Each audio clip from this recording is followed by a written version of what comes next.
देश दुनिया च वसते पंजाबियों जी आया। मैं हरजिंदर सिंह रंधावा, तुम देख रहे हो पंजाब टैलीविजन और मेरे नाल ने सीनियर जर्नलिस्ट सरदार जगतार सिंह जी और सरदार हमीर सिंह जी। मैं जी आया आखदा। थैंक यू, शुक्रिया। पंजाब पॉलिटिक्स अपने आप च एक गुंझल बनी हुई है। लंघे दिन इंडिया गठजोड़ के ऐलाना के मद्देनज़र पंजाब दे विच पॉलिटिक्स साफ होंदी नज़र आई सी, लेकिन अज दोवां धिरां दे वड्डे आगूआं दा कुछ हिस्सा ये यकीनी बनाउण च लगा रहा कि किसी तरीके नाल ये गठजोड़ की गल पंजाब दे विच इस तरीके नाल इस स्वरूप विच अगे ना वधे कि सीट शेयरिंग करनी पवे, सीटां दी वंड नूं लैके पैण वाले रफड़ां तो बचिया जावे। कांग्रेस का एक वड्डा धड़ा जिहड़ा अपनी राजनीति बचा के रखना चाहुंदा, उन्हें अपनी हाई कमांड तक पहुंच की है कि पंजाब नूं लैके जां पंजाब वर्गियां जिहड़ियां होर स्टेटां दे भी कुछ आगूआं दा जिक्र हो रहा कि इन्हां नूं एक्सैप्शन वजों बाहर रख लिया जाए, इत्थे खुल के लड़ाई लड़ दी जाए। आम आदमी पार्टी के पद्धर ते भी ये जिक्र होया कि मुख मंत्री भगवंत मान वालों अपने सुप्रीमो नूं कहा गया कि असीं समर्थ हैं 13 ਦੀਆਂ 13 जित के लियाउण विच, सानू काली नहीं करनी चाहिए और असीं 13 दे विचों वध तो वध सीटां जित के लिया सकते हैं। सो ये इस वेले की सब तो वड्डी संकेतक खबर है कि इस गठजोड़ नूं पंजाब दे विच किस तरीके नाल अगे वधाया जाए और ये दोवां धिरां लई उवें वारा नहीं खांदा। असीं पिछले प्रोग्रामां 'च जिक्र कीता सीगा कि सरकार की करप्शन के अगेंस्ट जिहड़ी मुहिम आ उहदी फूक निकल जाती है और कांग्रेसियां दा जिहड़ा लड़न का मद है वह भी मर जाता है। उस तो बाद वो लड़नगे किवें? रल के कदे भी लड़ाइयां नहीं जित्तियां जांदियां और अपनी होंद हस्ती लई ये मामला अगे वध रहा। दूजा मामला बीजेपी काल विच क्यों आ?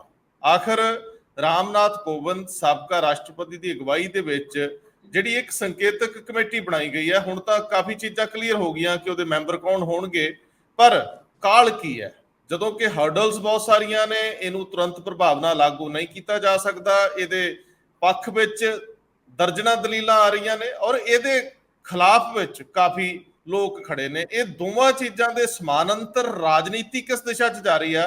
कि बीजेपी किसी एजेंडे ते अगे वध रही है कि केंद्र की सरकार जिहड़ी है किसी एजेंडे ते अगे वध रही है और वो agenda one nation one election के नज़रिए तो की है? मतलब ये विचों प्राप्ति की जा सकती जां की कीते जाण दी गुंजाइश बनी हुई है? सारे सवाल ने कि इलैक्शन नूं अगे वधाउण लई, इस पार्लीमानी इलैक्शन नूं अगे वधाउण लई भी कोई चाराजोई की जा रही है, क्योंकि उहदे लई भी संविधानक सोध बड़ी जरूरी है। किसी भी इलैक्शन नूं 6 महीने पहला तो कराया जा सकता, लेकिन संविधान में प्रावधान नहीं है कि उन्होंने अगे वधाया जा सके। सो ये सारे मामले लेने हैं। वैसे ब्यूरोक्रेसी दे विच अज दिने एक होर गल चलदी रही कि की मुख मंत्री कोल अख्तियार सी, मतलब इनवर्टेड कॉमर्स दे विच फिर मैं कहां कि की मुख मंत्री कोल भी ये अख्तियार हैगा सी कि नहीं कि वो एडा वड्डा समूहिक पंचायतां भंग कर सकते, जां कि उन्हां नूं कैबिनेट ने मंत्री मंडल ने ऐसियां कोई पावरां दित्तियां सीगियां? ये कैबिनेट दे विच मामला आया जां नहीं आया? ये सवाल तो भी वड्डा है कि मुख मंत्री कर सकते सी कि नहीं, ये भी मामला है। सब तो पहला सरदार जगतार सिंह जी, असीं जदों कल लगभग इस गल नूं श्योर कर रहे सीगे कि हुण उपरले ऐलाननामे दे मद्देनज़र थल्ले दी लीडरशिप कोल बहुते बदल नहीं बचे, जो उपर फैसले हो जाणगे वो लागू करते जाणगे, किसी ने इन्हां नूं नहीं पुछना। पर कल तो अज तक दा ये पैंडा इहदे विच कांग्रेसियां दे विचों मेन चेहरे इस गल लई कोशिश कर रहे हैं कि सानू रल के ना लड़ना पवे। दूजे बन्ने आम आदमी पार्टी दे सीएम पंजाब दे विच वो भी अपने सुप्रीमो नूं ये गल मनाउण दा यतन कर रहा कि असीं कल्लियां लड़ के ज्यादा फायदे च रह सकते हैं और साडी करप्शन के खिलाफ मुहिम और साडा अक्स भी बचिया रहूगा। इनू गल नूं तोरिया अगे जिहड़ा इशू मेन इस वेले पोज हो रहा है वो है कि जिहड़ा आइडिया ऑफ इंडिया ये सैकुलर आइडिया है। दो आइडियाज इस वेले पैरल चल रहे हैं। एक हिंदू राष्ट्र का आइडिया है तो जिहड़ा ओरिजिनल आइडिया है 1947 तो बाद हिंदुस्तान का जिहड़ा आइडिया ऑफ इंडिया जिन्हों असीं कहने हैं वो सैकुलर इंडिया। ये इस वेले जिहड़ी साडी पॉलिटी है वो क्रॉस रोड से है कि इन्हें 2024 की इलैक्शन तो बाद इस डिस्कोर्स ने किस पासे जाना है। जिहड़ी ये इलैक्शन लड़ी जा रही है वो अल्टीमेटली ये दो जिहड़े तुरे है इन्हां दे दो एक्सिस है, इन्हां दे आस पास घूम रही है। दूजी गल ये हुण ਸਾਰੀਆਂ ਨਾਨ ਬੀਜੇਪੀ ਸਿਆਸੀ ਪਾਰਟੀਆਂ ਨੂੰ ਸਮਝ ਆ ਗਈ ਕਿ ਕੱਲੇ ਕੱਲੇ ਜੇ ਲੜਾਂਗੇ ਤੇ ਬੀਜੇਪੀ ਇੰਨੀ ਵੱਡੀ ਪਾਰਟੀ ਬਣ ਚੁੱਕੀ ਹੈ ਤੇ ਇਹਨਾਂ ਦਾ ਸਿਸਟਮ ਇੰਨਾ ਮਜ਼ਬੂਤ ਹੈ ਕਿ ਇਹ ਸਾਨੂੰ ਖਾ ਜਾਣਗੇ। ਲੜਾਈ ਇੱਕ ਪਾਸੇ ਆਈਡੀਆ ਆਫ ਇੰਡੀਆ ਨਾਲ ਜਿਹੜੀਆਂ ਨਾਨ ਬੀਜੇਪੀ ਪਾਰਟੀਆਂ ਹੈਗੀਆਂ ਇਹਨਾਂ ਦੀ ਆਪਣੀ ਹੋਂਦ ਦੀ ਲੜਾਈ ਹੈ। ਤੇ ਜਦੋਂ ਤੁਸੀਂ ਇਕੱਠੇ ਹੋ ਕੇ ਇੱਕ ਮੁਕਾਬਲਾ ਕਰਨਾ ਹੈ, ਉਹਦੇ ਚ ਬੜੀ ਕੁਛ ਕੁਰਬਾਨੀ ਕਰਨੀ ਪੈਂਦੀ ਹੈ ਐਡਜਸਟਮੈਂਟ ਕਰਨ ਵਾਸਤੇ। ਕੱਲ ਸ਼ਾਮ ਤੱਕ ਇਹੀ ਡਿਸਕੋਰਸ ਚੱਲ ਰਿਹਾ ਸੀ, ਉਹਦੇ ਵਿੱਚੋਂ ਜਿਹੜਾ ਇੰਡੀਆ ਗਰੁੱਪ ਹੈ ਇਹ ਨਿਕਲਦਾ ਹੈ। ਆਈਡੀਆ ਆਫ ਇੰਡੀਆ ਨੂੰ ਸੇਵ ਕਰਨ ਵਾਸਤੇ ਇੰਡੀਆ ਗਰੁੱਪ, ਜਦੋਂ ਤੋਂ ਮਤਲਬ ਇਹ ਨੋਮਨਕਲੇਚਰ ਆਇਆ ਇਹਦਾ ਤੋੜ ਬੀਜੇਪੀ ਕੋਲ ਹੁਣ ਤੱਕ ਨਹੀਂ ਆਇਆ। ਸੋ ਉਹਨੇ ਤਾਣਾ ਬਾਣਾ ਖਾਸਾ ਹਾਲਾਤਾ। ਇੱਕ ਤਾਂ ਇਹ ਪਰਸੈਪਸ਼ਨ ਹਿੰਦੁਸਤਾਨ 'ਚ ਮਜ਼ਬੂਤ ਹੁੰਦੀ ਜਾ ਰਹੀ ਹੈ, ਇਹ ਪਾਰਟੀਆਂ ਇਕੱਠੀਆਂ ਇਸ ਵੇਲੇ ਮਿਲ ਕੇ ਚੋਣ ਲੜ ਰਹੀਆਂ। ਕੱਲ ਵੀ ਬੜਾ ਕੁਛ ਇਸ ਗੱਲ ਤੇ ਕਲੀਅਰ ਹੋਇਆ ਸੀ, ਪਰ ਨਾਲ ਕੁਝ ਇਸ਼ੂਜ਼ ਹੋਰ ਵੀ ਹੈ। ਜਿਹੜੀਆਂ ਸੀਟਾਂ ਆਇਡੈਂਟੀਫਾਈ ਹੁੰਦੀਆਂ ਜਿਨ੍ਹਾਂ ਤੇ ਇਕੱਠੇ ਚੋਣ ਲੜੀ ਜਾ ਸਕਦੀ ਹੈ ਉਹ 440 ਦੇ ਕਰੀਬ ਹੈ। 3-4 ਪ੍ਰੋਬਲਮ ਸਟੇਟਸ ਹੈਗੀਆਂ। ਪੰਜਾਬ ਔਰ ਦਿੱਲੀ ਦੇ ਵਿੱਚ ਕਾਂਗਰਸ ਨੇ ਡਟ ਕੇ ਸਟੈਂਡ ਲਿਆ ਹੈ ਕਿ ਅਸੀਂ ਆਮ ਆਦਮੀ ਪਾਰਟੀ ਨਾਲ ਨਹੀਂ ਜਾ ਸਕਦੇ, ਕਿਉਂਕਿ ਇੱਥੇ ਟੱਕਰ ਬੜੀ ਸਿੱਧੀ ਹੈ। ਪੰਜਾਬ ਵਿੱਚ ਭਾਵੇਂ 3 ਧਿਰਾਂ ਸੀਗੀਆਂ, ਇਸ ਵੇਲੇ ਤੱਕ ਅਕਾਲੀ ਦਲ ਦੇ ਰਿਵਾਈਵ ਹੋਣ ਦੇ ਚਾਂਸਸ ਬਹੁਤ ਘੱਟ ਹੈਗੇ। ਸੋ ਜਿਹੜੀ ਅਗਲੀ ਫਾਈਟ ਹੈ, ਬੀਜੇਪੀ ਪੰਜਾਬ ਦੇ ਵਿੱਚ ਉਸ ਸਰੂਪ ਦੇ ਵਿੱਚ ਹੈ ਨਹੀਂ ਗੀ। ਤਾਂ ਮੈਂ ਕਹਿੰਦਾ ਕਿ ਵਰਚੁਅਲੀ ਇਹ ਸਿੱਧੀ ਫਾਈਟ ਹੈ। ਠੀਕ ਹੈ, ਜਿਹੜੀਆਂ ਵੋਟਾਂ ਉਹਨਾਂ ਦੋ ਪਾਰਟੀਆਂ ਧਿਰਾਂ ਨੂੰ ਪੈਣੀਆਂ, ਉਹਨਾਂ ਦਾ ਅਸਰ ਅਲਟੀਮੇਟਲੀ ਰਿਜ਼ਲਟਸ ਤੇ ਹੋਣਾ ਹੈ। ਲੇਕਿਨ ਜਿਹੜੀ ਫਾਈਟ ਹੈ, ਜਿਹਨੂੰ ਫਾਈਟ ਕਹਿੰਦੇ ਆ, ਉਹ ਆਪਣੇ ਕਾਂਗਰਸ ਤੇ ਆਪ ਦੇ ਵਿੱਚ ਆ। ਪੰਜਾਬ 'ਚ ਇਸ ਤਰ੍ਹਾਂ ਹੀ ਦਿੱਲੀ ਦੇ ਵਿੱਚ ਹੈ। ਬੰਗਾਲ ਦੇ ਵਿੱਚ ਕਾਂਗਰਸ, CPM ਤੇ TMC ਤਿੰਨਾਂ ਦੀ ਫਾਈਟ ਹੈ। ਕੇਰਲ ਦੇ ਵਿੱਚ ਕਮਿਊਨਿਸਟ ਵਰਸਸ ਕਾਂਗਰਸ ਹੈ। ਇਹ 3 ਪ੍ਰੋਬਲਮ ਸਟੇਟਸ ਹੈਗੀਆਂ ਜਿਹੜੀਆਂ ਕੱਲ ਦੀ ਮੀਟਿੰਗ ਦੇ ਵਿੱਚ ਵੀ ਇਹ ਜ਼ਿਕਰ ਆਇਆ ਸੀ ਇਹਨਾਂ ਦਾ। ਇਹਦੇ ਆਪਣੇ ਖਬਰ ਦੇ ਵਿੱਚ ਵੀ ਛਪਿਆ ਹੋਇਆ, the Congress said, the Congress sources said, is looking at the possibility of the alliance fielding candidates in as many as 440 of the 445 seats, barring, ਹੁਣ ਮੈਂ ਸਟ੍ਰੈਸ ਇੱਥੇ ਹੈ, barring perhaps Punjab, Kerala and West Bengal. ਇਹ ਜਦੋਂ ਇਹ ਖਬਰ ਸਵੇਰੇ ਛਪੀ ਹੈ, ਉਸ ਤੋਂ ਬਾਅਦ ਨਵੀਂ ਚਰਚਾ ਸਿਆਸੀ ਜਿਹੜੇ ਸਰਕਲ ਹੈਗੇ ਉਹਨਾਂ ਛਿੜ ਜਾਂਦੀ ਹੈ ਪੰਜਾਬ ਦੇ ਵਿੱਚ ਕਿ ਜੇ ਪੋਸੀਬਿਲਿਟੀ ਹੈਗੀ ਹੈ ਅਲੱਗ ਲੜਨ ਦੀ ਤੇ ਕਿਉਂ ਨਾ ਲੜਿਆ ਜਾਵੇ। ਬਈ ਜਿੰਨਾ ਸੀਟਸ ਤੇ ਕਾਮਨ ਕੈਂਡੀਡੇਟਸ ਖੜੇ ਹੋ ਸਕਦੇ, ਉਹ ਸੀਟਸ ਇਸ ਵੇਲੇ ਬਹੁਤ ਹੈਗੀਆਂ। 450 ਸੀਟਸ ਤੇ ਜਦੋਂ ਕਾਮਨ ਕੈਂਡੀਡੇਟ ਆ ਜਾਣ ਤੇ ਬੀਜੇਪੀ 450 ਸੀਟਾਂ ਤੇ ਤਕੜੀ ਨਹੀਂ ਹੈ, ਇਹ ਸਾਰਿਆਂ ਨੂੰ ਪਤਾ, ਉਹਨਾਂ ਨੂੰ ਵੀ ਪਤਾ। ਇਹ ਸਾਰੀਆਂ ਸੀਟਾਂ ਈਅਰਮਾਰਕ ਹੋ ਜਾਣਗੀਆਂ। ਜੇ ਪੰਜਾਬ ਵਿੱਚ ਅਲੱਗ-ਅਲੱਗ ਲੜ ਕੇ ਇਹ ਪਾਰਟੀਆਂ ਆਪਣੀ ਹੋਂਦ ਬਚਾ ਕੇ ਉਸ ਤਰ੍ਹਾਂ ਹੀ ਟੱਕਰ ਦੇ ਸਕਦੀਆਂ। ਪੰਜਾਬ ਵਿੱਚ ਬੀਜੇਪੀ ਇਸ਼ੂ ਨਹੀਂ ਹੈ, ਇਹ ਵੱਖਰੀ ਸਟੇਟ ਹੈ। ਦੇਖੋ, ਇੱਕ ਜਿਸ ਸਟੇਟ ਵਿੱਚ ਬੀਜੇਪੀ ਦੀ ਬੇਸ ਨਹੀਂ ਹੋਣੀ ਤਗੜੀ, ਉਹਦਾ ਡਿਸਕੋਰਸ ਇਹ ਚੋਂ ਐਕਸੈਪਸ਼ਨ ਲੈ ਸਕਦਾ ਹੈ, ਇਸ ਡਿਸਕੋਰਸ ਚੋਂ ਕਿ ਸਾਰੇ ਇਕੱਠਿਆਂ ਲੜਿਆ ਜਾਵੇ। ਕਿਉਂ ਸੀਟਾਂ ਤਾਂ ਅਲਟੀਮੇਟਲੀ ਕਾਂਗਰਸ ਤੇ ਆਪ ਕੋਲ ਆਉਣੀਆਂ, ਬੀਜੇਪੀ ਕੋਲ ਸੀਟ ਨਹੀਂ ਜਾਣੀਆਂ। ਪੰਜਾਬ ਦੇ ਵਿੱਚ ਬੀਜੇਪੀ ਤਾਂ ਅਕਾਲੀ ਦਲ ਦੇ ਨਾਲ ਪੁਰਾਣਾ ਚੱਕ ਲਓ, ਪਹਿਲਾਂ ਜਨਸੰਘ ਤੇ ਬਾਅਦ ਦੇ ਵਿੱਚ ਬੀਜੇਪੀ ਅਲਾਇੰਸ ਦੇ ਵਿੱਚ ਸੀਟਾਂ ਲੈਂਦੇ ਰਹੇ। ਇਹ ਇੰਡੀਪੈਂਡੈਂਟਲੀ ਇਹਨਾਂ ਦੀ ਸੀਟਾਂ ਹੈ ਨਹੀਂ ਗਿਆ। ਸੋ ਇਹ ਪੰਜਾਬ ਬਿਲਕੁਲ ਇਹ ਸਾਰੇ ਡਿਸਕੋਰਸ 'ਚ ਇੱਕ ਵੱਖਰੀ ਤਰ੍ਹਾਂ ਦੀ ਸੀਟ ਹੈ, ਸਾਰੀ ਸਟੇਟ ਹੈ। JNK ਵੱਖਰੀ ਹੈ ਤੇ ਪੰਜਾਬ ਵੱਖਰੀ ਹੈ। JNK ਮੈਟਰ ਨਹੀਂ ਕਰਦੀ ਇਸ ਡਿਸਕੋਰਸ ਦੇ ਵਿੱਚ, ਪੰਜਾਬ ਮੈਟਰ ਕਰਦੀ ਹੈ, ਕਿਉਂ ਪੰਜਾਬ ਦਾ ਰੂਪ ਰੇਖਾ ਹੀ ਵੱਖਰੀ ਹੈ ਤੇ ਪੰਜਾਬ ਨੂੰ ਐਕਸੈਪਸ਼ਨ ਬਣਾਇਆ ਜਾ ਸਕਦਾ ਹੈ।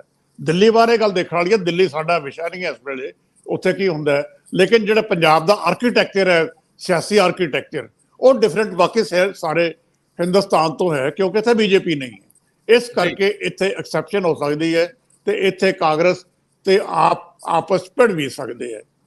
ਹੁਣ ਗੱਲ ਆ ਜਾਂਦੀ ਹੈ ਕਿ ਇਹ ਸਾਰਾ ਡਿਸਕੋਰਸ ਹੈ ਕੀ, ਸਾਰੀ ਗੱਲ ਤੇ ਆ ਕੇ ਫਿਰ ਦੂਸਰਾ ਤਾਂ ਇਹਦੇ ਨਾਲ ਹੀ ਜੁੜ ਜਾਂਦਾ ਹੈ, 1 ਇਲੈਕਸ਼ਨ 1 ਨੇਸ਼ਨ। ਆਪਾਂ ਉਹਦੀ ਗੱਲ ਬਾਅਦ ਦੇ ਵਿੱਚ ਕਰਾਂਗੇ, ਲੇਕਿਨ ਫਿਲਹਾਲ ਜਿਹੜੀ ਪੰਜਾਬ ਦੀ ਆਪਾਂ ਗੱਲ ਕਰ ਰਹੇ ਸੀਗੇ, ਉਹ ਮੈਨੂੰ ਇਸ ਤਰ੍ਹਾਂ ਇਹ ਸਾਰੀ ਬਣਤਰ ਨਜ਼ਰ ਆਉਂਦੀ ਹੈ ਕਿ ਪੰਜਾਬ ਨੂੰ ਐਕਸੈਪਸ਼ਨ ਮਿਲ ਸਕਦੀ ਹੈ, ਲੇਕਿਨ ਡਿਪੈਂਡ ਕਰੇਗਾ ਅਲਟੀਮੇਟਲੀ ਕਿ ਟਾਪ ਲੀਡਰਸ਼ਿਪ ਇਹਦੇ ਬਾਰੇ ਕੀ ਫੈਸਲਾ ਕਰਦੀ ਹੈ।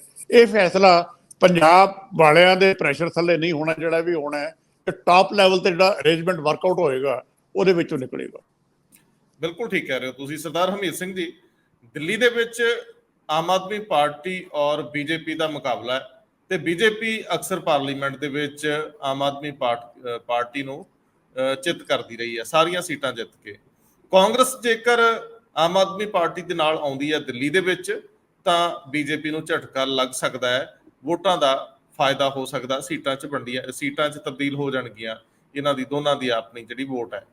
ਲੇਕਿਨ ਪੰਜਾਬ ਦੇ ਵਿੱਚ ਬੀਜੇਪੀ ਬਹੁਤ ਵੱਡੀ ਤੋਪ ਨਹੀਂ ਹੈ ਜੇ ਉਹ ਅਕਾਲੀ ਦਲ ਨਾਲ ਨਹੀਂ ਜਾਂਦੀ।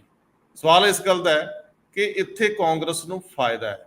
ਪੰਜਾਬ ਦੇ ਵਿੱਚ ਆਮ ਆਦਮੀ ਪਾਰਟੀ ਨਾਲ ਰਲ ਕੇ 2024 ਚੋਂ ਕਾਫੀ ਸੀਟਾਂ ਕਾਂਗਰਸ ਜਿੱਤ ਸਕਦੀ ਆ ਇਸ ਗੱਠਜੋੜ ਦੇ ਵਿੱਚੋਂ, ਜਿਸ ਤਰ੍ਹਾਂ ਦੇ ਹੁਣ ਹਾਲਾਤ ਲੱਗ ਰਹੇ ਆ। ਪਰ ਉਸ ਤੋਂ ਬਾਅਦ ਕਾਂਗਰਸ ਦਾ ਕੀ ਹੋਏਗਾ, ਇਹਦੇ ਕਈ ਵੱਡੇ ਆਗੂ ਗੱਲ ਕਰਦੇ ਨੇ। ਇਸ ਵੇਲੇ ਹੁਣ ਕੋਈ ਆਪਣਾ ਨਾਂ ਲੈਣ ਲਈ ਨਹੀਂ ਕਹਿੰਦਾ, ਉਹ ਕਹਿੰਦੇ ਸਾਡਾ ਨਾਂ ਨਾ ਇਸ ਗੱਲ 'ਚ ਲਿਓ ਕਿਉਂਕਿ ਇਹ ਵੱਡੇ ਪੱਧਰ ਤੇ ਫੈਸਲਿਆਂ ਦਾ ਮੌਕਾ ਹੈ ਤੇ ਅਸੀਂ ਇਹਦੇ ਵਿੱਚ ਹਰਡਲ ਨਹੀਂ ਬਣਨਾ ਚਾਹੁੰਦੇ, ਜਾਂ ਸ਼ਾਇਦ ਉਹਨਾਂ ਨੂੰ ਇਹ ਗੈਰ ਰਸਮੀ ਕਿਹਾ ਵੀ ਗਿਆ ਕਿ ਤੁਸੀਂ ਗੱਠਜੋੜ ਦੇ ਨਜ਼ਰੀਏ ਤੋਂ ਹੁਣ ਜ਼ਿਆਦਾ ਤਿੱਖੀ ਬਿਆਨਬਾਜ਼ੀ ਨਾ ਕਰੋ। ਮੈਂ ਤੁਹਾਡੇ ਤੋਂ ਸਮਝਣਾ ਚਾਹੁੰਦਾ ਹੈ ਕਿ ਜਦੋਂ ਭਗਵੰਤ ਮਾਨ ਇਹ ਸੋਰਸਸ ਦੱਸ ਰਹੇ ਆ ਕਿ ਉਹਨਾਂ ਨੇ ਕੇਜਰੀਵਾਲ ਸਾਹਿਬ ਨੂੰ ਕਿਹਾ ਹੈ ਕਿ ਪੰਜਾਬ ਸਾਨੂੰ ਇਕੱਲਿਆਂ ਲੜਨ ਦਿਓ ਜੇ ਜਿੱਥੋਂ ਤੱਕ ਸੰਭਵ ਹੋਵੇ, ਮਤਲਬ ਉਹ ਕਾਂਗਰਸੀਆਂ ਵਾਂਗ ਹੁੱਬ ਕੇ ਲੀਕ ਖਿੱਚ ਕੇ ਨਹੀਂ ਕਹਿ ਰਹੇ ਕਿ ਅਸੀਂ ਇਕੱਲਿਆਂ ਹੀ ਲੜਨਾ ਹੈ, ਕਿਉਂਕਿ ਸ਼ਾਇਦ ਉਹਨਾਂ ਨੂੰ ਆਮ ਆਦਮੀ ਪਾਰਟੀ ਦਾ ਕਲਚਰ ਹੈ ਕਿ ਸੁਪਰੀਮੋ ਦੀ ਇਜਾਜ਼ਤ ਤੋਂ ਬਿਨਾਂ ਇੰਨੀ ਤਿੱਖੀ ਗੱਲ ਨਹੀਂ ਕਰ ਸਕਦੇ ਵੀ ਕੋਈ ਨੁਕਸਾਨ ਗੱਠਜੋੜ 'ਚ ਵੱਡੇ ਪੱਧਰ ਤੇ ਹੋਵੇ। ਦਿੱਲੀ 'ਚ ਕਾਫੀ ਲੋੜ ਆ ਸ਼ਾਇਦ ਕੇਜਰੀਵਾਲ ਸਾਹਿਬ ਨੂੰ ਵਿਰੋਧੀ ਪਾਰਟੀਆਂ ਦੀ। ਜਿਹੜੀ ਗੱਲ ਉਹ ਅੰਦਰ ਖਾਤੇ ਕਹਿਣ ਦਾ ਜ਼ਿਕਰ ਹੋ ਰਿਹਾ ਕਿ ਭਗਵੰਤ ਮਾਨ 13 ਸੀਟਾਂ ਜਿੱਤਣ ਲਈ ਦ੍ਰਿੜ ਨੇ ਕਿ ਮਲਟੀ ਕਾਰਨਰਡ ਮੁਕਾਬਲਿਆਂ ਦੇ ਵਿੱਚੋਂ ਆਮ ਆਦਮੀ ਪਾਰਟੀ ਮੈਕਸਿਮਮ ਸੀਟਾਂ, ਔਰ ਇਹ ਇਤਿਹਾਸਕ ਹੋਊਗਾ ਕਿ ਅਸੀਂ ਜ਼ਿਆਦਾ ਸੀਟਾਂ ਜਿੱਤ ਕੇ ਆ ਸਕਨੇ ਆ। ਸੋ ਇਸ ਸਿਚੁਏਸ਼ਨ ਦੇ ਇਹਨੂੰ ਸਾਰੀ ਜਿਹੜੀ ਦ੍ਰਿਸ਼ ਨੂੰ ਤੁਸੀਂ ਕਿਵੇਂ ਸਮਝਦੇ ਹੋ? ਅਸਲ ਦੇ ਵਿੱਚ India national developmental inclusive alliance ਜੀ, ਉਹਦਾ ਕੁਝ ਮਤਲਬ ਹੈ, ਉਹਦਾ ਕੋਈ ਦ੍ਰਿਸ਼ਟੀਕੋਣ ਹੈ। ਇਹ ਹਵਾਈ ਗੱਲਾਂ ਮੇਰਾ ਖਿਆਲ ਹੈ ਲੋਕਲ ਪਾਰਟੀ ਜਿਵੇਂ ਮਰਜ਼ੀ ਕਰਦੀ ਰਹੇ ਜਾਂ ਭਗਵੰਤ ਮਾਨ ਜੋ ਮਰਜ਼ੀ ਕਰਦਾ ਰਹੇ, ਉਹਦਾ ਮਤਲਬ ਇੱਕ ਮੈਸੇਜ ਕਨਵੇ ਕਰਨਾ ਆਲ ਇੰਡੀਆ ਲੈਵਲ ਦੇ ਉੱਤੇ, ਇੱਕ ਅਲਟਰਨੇਟਿਵ ਏਜੰਡੇ ਤੇ ਪਲੱਸ ਇੱਕ ਦਿੱਖ ਦੇ ਤੌਰ ਦੇ ਉੱਤੇ। ਤੇ ਜੇਕਰ ਬਾਕੀ ਸਟੇਟਾਂ 'ਚ ਸਾਊਥ ਇੰਡੀਆ 'ਚ ਬਹੁਤ ਜ਼ਿਆਦਾ ਪ੍ਰੋਬਲਮ ਨਹੀਂ, ਬੀਜੇਪੀ ਹੈ ਹੀ ਨਹੀਂ ਹੈ, ਤੇ ਕਿਹੜੀ ਨਾ ਤਾਮਿਲਨਾਡੂ 'ਚ ਪ੍ਰੋਬਲਮ ਹੈ, ਨਾ ਕੇਰਲਾ 'ਚ ਪ੍ਰੋਬਲਮ ਹੈ, ਨਾ ਡਿਫਰੈਂਟ ਟਾਈਪ ਦੀਆਂ ਕਿੰਨੀਆਂ ਸਟੇਟਾਂ ਨੇ ਜਿੱਥੇ ਨਹੀਂ ਹੈ, ਔਰ ਲਗਭਗ 6-7 ਸਟੇਟਾਂ ਇਹੋ ਜਿਹੀਆਂ ਨੇ ਜਿੱਥੇ ਡਾਇਰੈਕਟ ਬੀਜੇਪੀ ਤੇ ਕਾਂਗਰਸ ਹੈ, ਉੱਥੇ ਵੀ ਕਿਸੇ ਹੋਰ ਰੀਜਨਲ ਪਾਰਟੀ। ਤਾਂ ਇਹ ਰੀਜਨਲ ਪਾਰਟੀਆਂ ਜਿਹੜੀਆਂ ਨਾਲ ਲੈਣ ਦਾ ਮਤਲਬ ਹੈ ਨਿਊਕਲੀਅਸ ਇਹਦਾ ਕਾਂਗਰਸ ਹੈ, ਮੰਨ ਕੇ ਚੱਲਣਾ ਪਏਗਾ। ਇਹ ਸਾਰਾ ਜਿਹੜਾ ਇੰਡੀਆ ਅਲਾਈਅੰਸ ਬਣ ਰਿਹਾ ਹੈ, ਔਰ ਇਸ ਲਈ ਜ਼ਿਆਦਾ ਸਰੈਂਡਰ ਵੀ ਕਾਂਗਰਸ ਦੀ ਲੀਡਰਸ਼ਿਪ ਦੀ ਜਿਹੜਾ ਮਾਈਂਡ ਸੈਟ ਬਣਿਆ ਹੋਇਆ ਹੁਣ ਕਿ ਇੱਕ ਵਾਰੀ ਟੱਕਰ ਦੇਣੀ ਹੈ ਵੱਡੇ ਪੱਧਰ ਦੇ ਉੱਤੇ, ਉਹ ਕੁਝ ਘਾਟਾ ਖਾ ਕੇ ਵੀ ਟਰਾਈ ਕਰਨ ਦੀ ਪੋਜੀਸ਼ਨ ਦੇ ਵਿੱਚ ਨੇ। ਇਸ ਲਈ ਇਕੱਲੇ ਕਿਸੇ ਰੀਜਨਲ ਲੀਡਰ ਦੀ ਰਿੱਟ ਚੱਲੇ ਇਹ ਤਾਂ ਸੰਭਵ ਨਹੀਂ ਹੋ ਸਕਦਾ ਕਿਸੇ ਵੀ ਰੂਪ ਦੇ ਵਿੱਚ। ਹਰ ਇੱਕ ਨੂੰ ਕੁਝ ਸਰੈਂਡਰ ਕਰਨਾ ਪਏਗਾ। ਇਹ ਨਹੀਂ ਹੋਏਗਾ ਕੋਈ ਇੱਕ ਧਿਰ ਸਰੈਂਡਰ ਕਰੇਗੀ, ਬਾਕੀ ਧਿਰਾਂ ਨੂੰ ਕਹਿਣਗੇ ਸਾਨੂੰ ਤਾਂ ਆਹ ਦੇ ਦਿਓ ਜੀ, ਸਾਨੂੰ ਆਹ ਦੇ ਦਿਓ, ਸਾਨੂੰ ਆਹ ਦੇ ਦਿਓ, ਸੰਭਵ ਨਹੀਂ। ਤਾਂ ਹੁਣ ਗਿਵ ਐਂਡ ਟੇਕ ਹੋਊਗਾ ਕਿੱਥੇ, ਜੇ ਹੋਊਗਾ ਜੇ ਲੈਣ ਦੇਣ ਹੋਊਗਾ ਵੀ ਕਾਂਗਰਸ ਦਾ ਤਾਂ ਕਿੱਥੇ ਹੋਇਆ? ਆਮ ਆਦਮੀ ਪਾਰਟੀ ਨਾਲ ਹਿਮਾਚਲ 'ਚ ਹੋਊਗਾ, ਰਾਜਸਥਾਨ 'ਚ ਹੋਏਗਾ, ਕਿੱਥੇ ਹੈ ਕੋਈ ਵਜੂਦ ਜਿਹਦੇ ਨਾਲ ਇਸ ਲੈਵਲ ਤੇ ਹੋਏਗਾ ਕਿ ਤੁਹਾਨੂੰ ਆਹ ਦੇ ਦੇਣਾ? ਦਿੱਲੀ ਤੇ ਪੰਜਾਬ 'ਚ ਹੀ ਹੋਊਗਾ ਨਾ।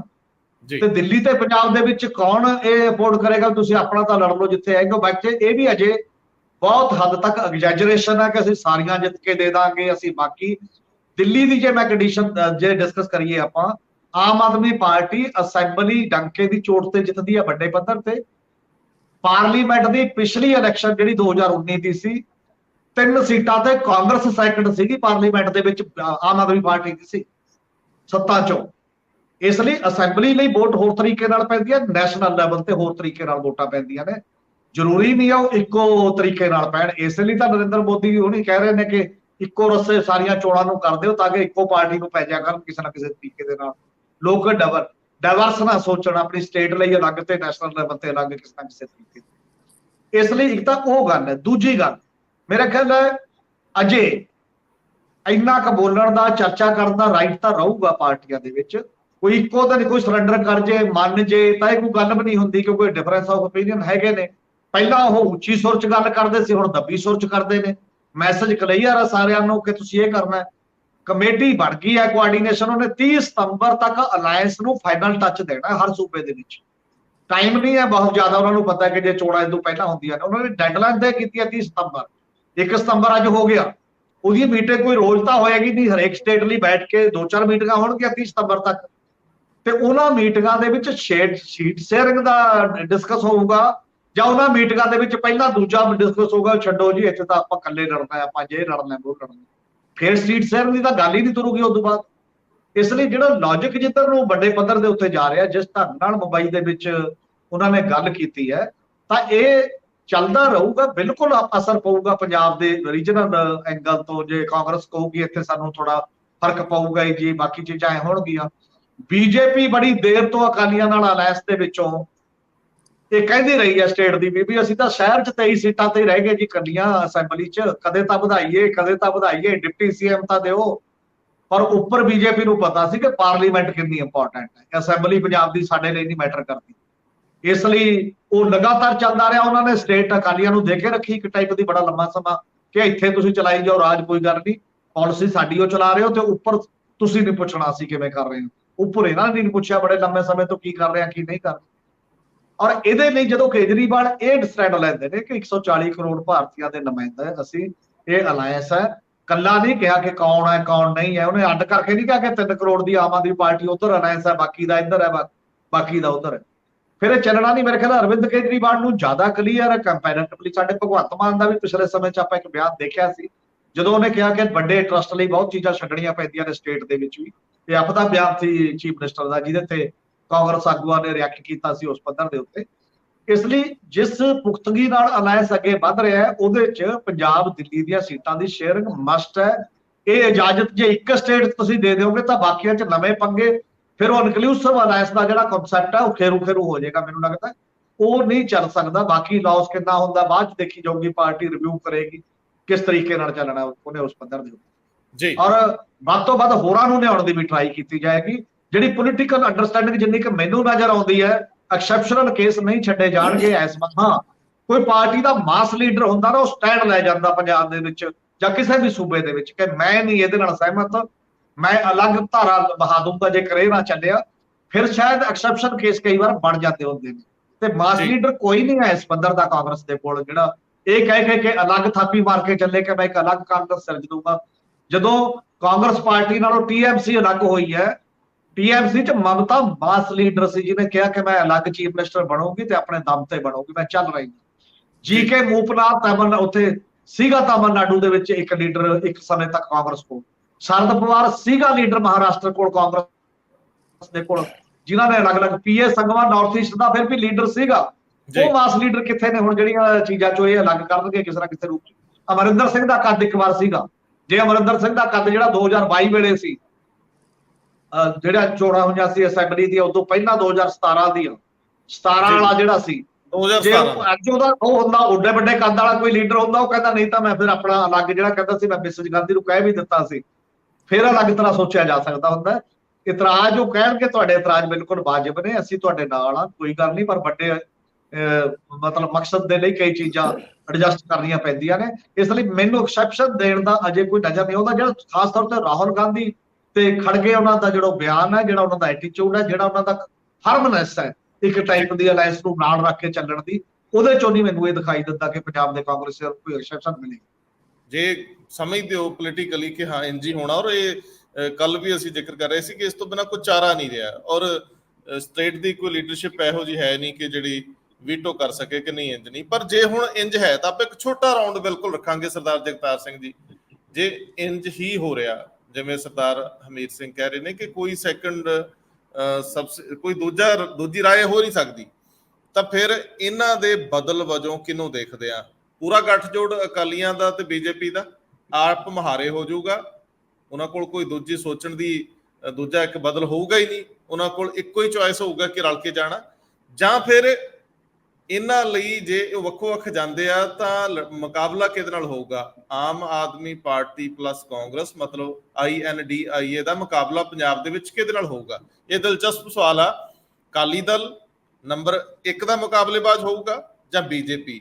ਦੂਜੀ ਗੱਲ, ਦੋਵੇਂ ਰਲ ਕੇ ਜੇ ਲੜਦੇ ਨੇ ਤਾਂ ਉਹ ਕਿੰਨਾ ਕੁ ਜ਼ਿਆਦਾ ਸੱਟ ਮਾਰਨਗੇ ਇਹਨਾਂ ਨੂੰ, ਇਹਨਾਂ ਦੀ ਸੀਟ ਵੰਡ ਜਿਹੜੀ ਹੈ ਉਹ ਕਿੱਥੇ ਠਹਿਰੂਗੀ, ਫਿਰ ਇਹ ਰੇਸ਼ੋ ਕਿਵੇਂ ਰਹੂਗੀ, ਕੋਈ 2 4 5 ਸੀਟਾਂ ਉਹ ਜਿੱਤ ਜਾਣਗੇ ਜਾਂ ਵੱਧ ਜਿੱਤ ਜਾਣਗੇ? ਆਪਾਂ ਪਹਿਲੇ ਦਿਨ ਤੋਂ ਲਗਾਤਾਰ ਸਟੈਂਡ ਲੈਂਦੇ ਆ ਰਹੇ, ਕਹਿੰਦੇ ਆ ਰਹੇ ਹੈ, ਸਟੈਂਡ ਲੈਣ ਦੀ ਗੱਲ ਨਹੀਂ ਇਹਦੇ 'ਚ, ਕਿ ਇਹ ਫੈਸਲਾ ਫਾਈਨਲੀ ਦਿੱਲੀ ਦੇ ਵਿੱਚ ਹੋਣਾ ਹੈ ਜਾਂ ਟੌਪ ਲੈਵਲ ਤੇ ਹੋਣਾ, ਇਹਦੇ ਬਾਰੇ ਤਾਂ ਕੋਈ ਸਮੱਸਿਆ ਹੈ ਹੀ ਨਹੀਂ ਜੀ। ਤੇ ਇਹ ਸਾਰਿਆਂ ਨੂੰ ਹੀ ਕਲੀਅਰ ਹੈ। ਲੇਕਿਨ ਉਸ ਸਿਚੁਏਸ਼ਨ ਦੇ ਵਿੱਚ ਵੀ ਜਿਹੜੀ ਬਾਰਗੇਨਿੰਗ ਪਾਵਰ ਹੁੰਦੀ ਹੈ ਵੀ ਕਿਹੜਾ ਬੰਦਾ ਸੀਟਾਂ, ਕਿਹੜੀ ਪਾਰਟੀ ਸੀਟਾਂ ਜ਼ਿਆਦਾ ਲਿਜਾ ਸਕਦੀ ਹੈ, ਇਹ ਅਲਟੀਮੇਟਲੀ ਉੱਥੇ ਅਸਰ ਪਾਉਂਦੀ ਹੁੰਦੀ ਹੈ ਗੱਲ ਕਿ ਅਸੀਂ ਜਿਹੜੇ ਹੁਣ ਦਮਗਜੇ ਵੱਜ ਰਹੇ ਸੀ ਨਾ ਇਸ ਤੋਂ ਪਹਿਲਾਂ ਤੱਕ, ਉਹਦਾ ਮਤਲਬ ਬੇਸਿਕਲੀ ਇਹ ਸੀਗਾ ਵੀ 11 ਸੀਟਾਂ ਕਿਹਦੇ ਕੋਲ ਜਾਣੀਆਂ ਤੇ ਕਿਹਦੇ ਕੋਲ ਘੱਟ ਹੋਣੀ, ਜਿਹੜੀ ਮੇਰੀ ਆਪਣੀ ਅੰਡਰਸਟੈਂਡਿੰਗ ਹੈ। ਫੈਸਲਾ ਦਿੱਲੀ ਉੱਥੇ ਉੱਪਰ ਟੌਪ ਲੈਵਲ ਤੇ ਹੋਣਾ ਤਾਂ ਸਾਰਿਆਂ ਨੂੰ ਪਤਾ ਇਹਦੇ 'ਚ ਕੀ ਹੈ, ਕੋਈ ਐਸੀ ਗੱਲ ਨਹੀਂ ਕੀ। ਹੁਣ ਜਿਹੜੀ ਗੱਲ ਤੁਸੀਂ ਸਵਾਲ ਪੋਜ਼ ਕੀਤਾ ਵੀ ਇਹ ਲੜਾਈ ਕਿਹਦੇ ਵਿੱਚ ਹੋਏਗੀ, ਫਿਰ ਪਾਰਟੀਆਂ ਕਿਹੜੀਆਂ? ਸਿੰਪਲ, ਪੰਜਾਬ 'ਚ ਪਾਵਰ ਸ਼ੇਅਰਿੰਗ ਹੁਣ ਤੱਕ ਆਪ ਤੋਂ ਪਹਿਲਾਂ ਕੀ ਸੀ? ਅਕਾਲੀ ਦਲ ਕਾਂਗਰਸ, ਅਕਾਲੀ ਦਲ ਬੀਜੇਪੀ ਇੱਕ ਪਾਸੇ, ਕਾਂਗਰਸ ਇੱਕ ਪਾਸੇ। 77 ਦੇ ਵਿੱਚ ਅਕਾਲੀ ਦਲ ਜਨਸੰਘ ਜਨਤਾ ਪਾਰਟੀ ਬਣ ਗਈ ਸੀਗੀ, ਉਸ ਤੋਂ ਪਹਿਲਾਂ ਜਨਸੰਘ ਨਾਲ 67 ਚ ਰਿਹਾ, CPI ਵੀ ਸੀ ਉਹਦੇ ਵਿੱਚ, ਜਨਸੰਘ ਵੀ ਸੀ। ਸੋ ਅਕਾਲੀ ਦਲ ਦਾ ਲਗਾਤਾਰ ਇਸ ਹਿੰਦੂਤਵਾ ਪਾਰਟੀ ਨਾਲ ਸ਼ੁਰੂ ਤੋਂ ਪੰਜਾਬ ਵਿੱਚ ਗੱਠਜੋੜ ਰਿਹਾ ਹੈ। ਬੜੀ ਕਮਾਲ ਦੀ ਸਿਚੁਏਸ਼ਨ ਹੈ ਪੰਜਾਬ ਦੀ। ਇੱਕ ਪਾਸੇ ਸੰਘਰਸ਼ ਹੁੰਦਾ ਹੈ, ਜਦੋਂ ਅਕਾਲੀਆਂ ਨਾਲ ਸੰਘਰਸ਼ ਹੁੰਦਾ, ਬੀਜੇਪੀ ਜਾਂ ਜਨਸੰਘ ਉਹਦਾ ਅਰਲੀਅਰ ਰੂਪ, ਉਹ ਡਟ ਕੇ ਅਪੋਜ਼ ਕਰਦੇ ਅਕਾਲੀਆਂ ਨੂੰ, ਜਦੋਂ ਪਾਵਰ 'ਚ ਹੁੰਦੇ ਸਾਰੇ ਇਕੱਠੇ ਹੋ ਜਾਂਦੇ ਆ। ਇਹ ਕੰਟਰਡਿਕਸ਼ਨ ਬੜੀ ਵੱਡੀ ਹੈ ਇਹਨਾਂ ਦੋਵਾਂ ਪਾਰਟੀਆਂ ਦੀ। ਹੁਣ ਜੇ ਇਹ ਸਿਚੁਏਸ਼ਨ ਫਾਈਨਲ ਓਵਰ 'ਚ ਹੁੰਦੀ ਹੈ, ਜਿਹੜੀ ਇੰਡੀਕੇਸ਼ਨ ਹੈ ਹੀ ਕਿ ਹੋਣੀ ਆ, ਉਹਦੇ ਵਿੱਚ ਜਿਹੜੀ ਲੜਾਈ ਸਾਹਮਣੇ ਦੇਖਣ ਨੂੰ ਮਿਲੇਗੀ ਉਹ ਤਾਂ versus Akali Dal and BJP ਹੋਏਗੀ, ਭਾਵੇਂ ਉਹ ਅਲਾਇੰਸ ਹੁੰਦੀ ਹੈ ਜਾਂ ਨਹੀਂ ਹੁੰਦੀ। ਜੇ ਅਲਾਇੰਸ ਉਹਨਾਂ ਦੀ ਨਹੀਂ ਹੁੰਦੀ ਤੇ 2 ਪਾਰਟੀਆਂ ਇਹ ਤੇ 2 ਉਹ, 4, ਬੜੀ ਸਿੱਧੀ ਜੀ ਡਿਮਾਰਕੇਸ਼ਨ ਹੈ, ਉਹਦੇ 'ਚ ਕੋਈ ਰੌਲਾ ਹੀ ਨਹੀਂ ਕਿਸੇ ਗੱਲ ਤੇ ਆ ਕੇ। ਲੇਕਿਨ ਇਲੈਕਸ਼ਨ ਸਿਰਫ ਸਟੈਟਿਸਟਿਕਸ ਨਹੀਂ ਹੁੰਦੀ ਵੀ ਇਹ ਕੌਣ ਕਿਹਦੇ ਖਿਲਾਫ ਹੈ, ਕੀ ਹੈ ਕੀ ਨਹੀਂ। ਜਿਹੜੀ ਅੱਜ ਦੀ ਸਿਚੁਏਸ਼ਨ ਪੰਜਾਬ ਦੀ ਹੈਗੀ ਆ, ਉਹਦੇ ਵਿੱਚ ਅਕਾਲੀ ਦਲ ਇੰਡੀਪੈਂਡੈਂਟਲੀ ਠੀਕ ਹੈ ਕਿ ਉਹਨਾਂ ਦਾ ਪਰਮਾਨੈਂਟ ਵੋਟ ਬੇਸ ਹੈਗਾ, ਜਿਹਨੂੰ ਉਹ ਕਹਿੰਦੇ ਪਿਛਲੀ ਇਲੈਕਸ਼ਨ 'ਚ ਜਦੋਂ ਸੀਟਾਂ ਸਿਰਫ 3 ਰਹਿ ਗਈਆਂ, 18% ਸੀ, ਤਾਂ ਫਿਰ ਵੀ ਸਾਨੂੰ ਵੋਟਾਂ ਪਈਆਂ। ਉਹ ਸਿਚੁਏਸ਼ਨ ਹੈਗੀ ਹੈ ਕਿ ਉਹਦੇ ਨਾਲ ਪਾਰਟੀ ਕੋਈ ਸੀਟ ਜਿੱਤ ਸਕਦੀ ਹੈ। ਜੇ ਅਕਾਲੀ ਦਲ ਤੇ ਬੀਜੇਪੀ, ਅਕਾਲੀ ਦਲ ਹਜੇ ਤੁਸੀਂ ਕਿਸੇ ਅਕਾਲੀ ਲੀਡਰ ਨਾਲ ਗੱਲ ਕਰ ਲਓ, ਉਹ ਆਪ ਕਹਿੰਦੇ ਵੀ ਪਾਰਟੀ ਹਜੇ ਰਿਵਾਈਵ ਹੋਣ ਦੇ ਚਾਂਸਸ ਹੈ ਨਹੀਂ। ਜੇ ਰਿਵਾਈਵ ਹੋਣ ਦੇ ਚਾਂਸਸ ਨਹੀਂ ਹੈ ਤੇ ਅਕਾਲੀ ਦਲ ਫਾਈਟ ਕਿਵੇਂ ਦੇਗਾ? ਜੇ ਬੀਜੇਪੀ ਨਾਲ ਅਲਾਇੰਸ ਵੀ ਹੋ ਜਾਏ ਫਿਰ ਵੀ ਇੱਕ ਮੋਰਲ ਸਪੋਰਟ ਤੋਂ ਬਾਅਦ ਹਾਲੇ ਤੱਕ ਕੁਝ ਨਹੀਂ ਹੋਏਗਾ ਜੀ। ਜਦ ਕਿ ਕਿਉਂਕਿ ਵਿਦਨ ਦੀ ਪਾਰਟੀ ਇਹ ਗੱਲ ਕੀਤੀ ਜਾ ਰਹੀ ਹੈ ਵੀ ਅੱਜ ਅਸੀਂ ਬੀਜੇਪੀ ਨਾਲ ਅਲਾਇੰਸ ਕਰਦੇ ਹਾਂ ਤੇ ਲੋਕਾਂ 'ਚ ਕਿਹੜਾ ਮੂੰਹ ਲੈ ਕੇ ਜਾਵਾਂਗੇ ਜਿਹੜੇ ਅਸੀਂ ਇਸ਼ੂ ਅਲਾਇੰਸ ਤੋਂ ਬਾਹਰ ਆ ਕੇ ਟੇਕਅਪ ਕਰਦੇ ਰਹੇ ਹਾਂ, ਜੇ ਉਹ ਵੀ ਘੱਟੋ ਘੱਟ ਅਸੀਂ ਰਿਜ਼ੋਲਵ ਨਹੀਂ ਕਰਾ ਸਕਦੇ ਅਲਾਇੰਸ ਦੇ ਵਿੱਚ ਜੀ।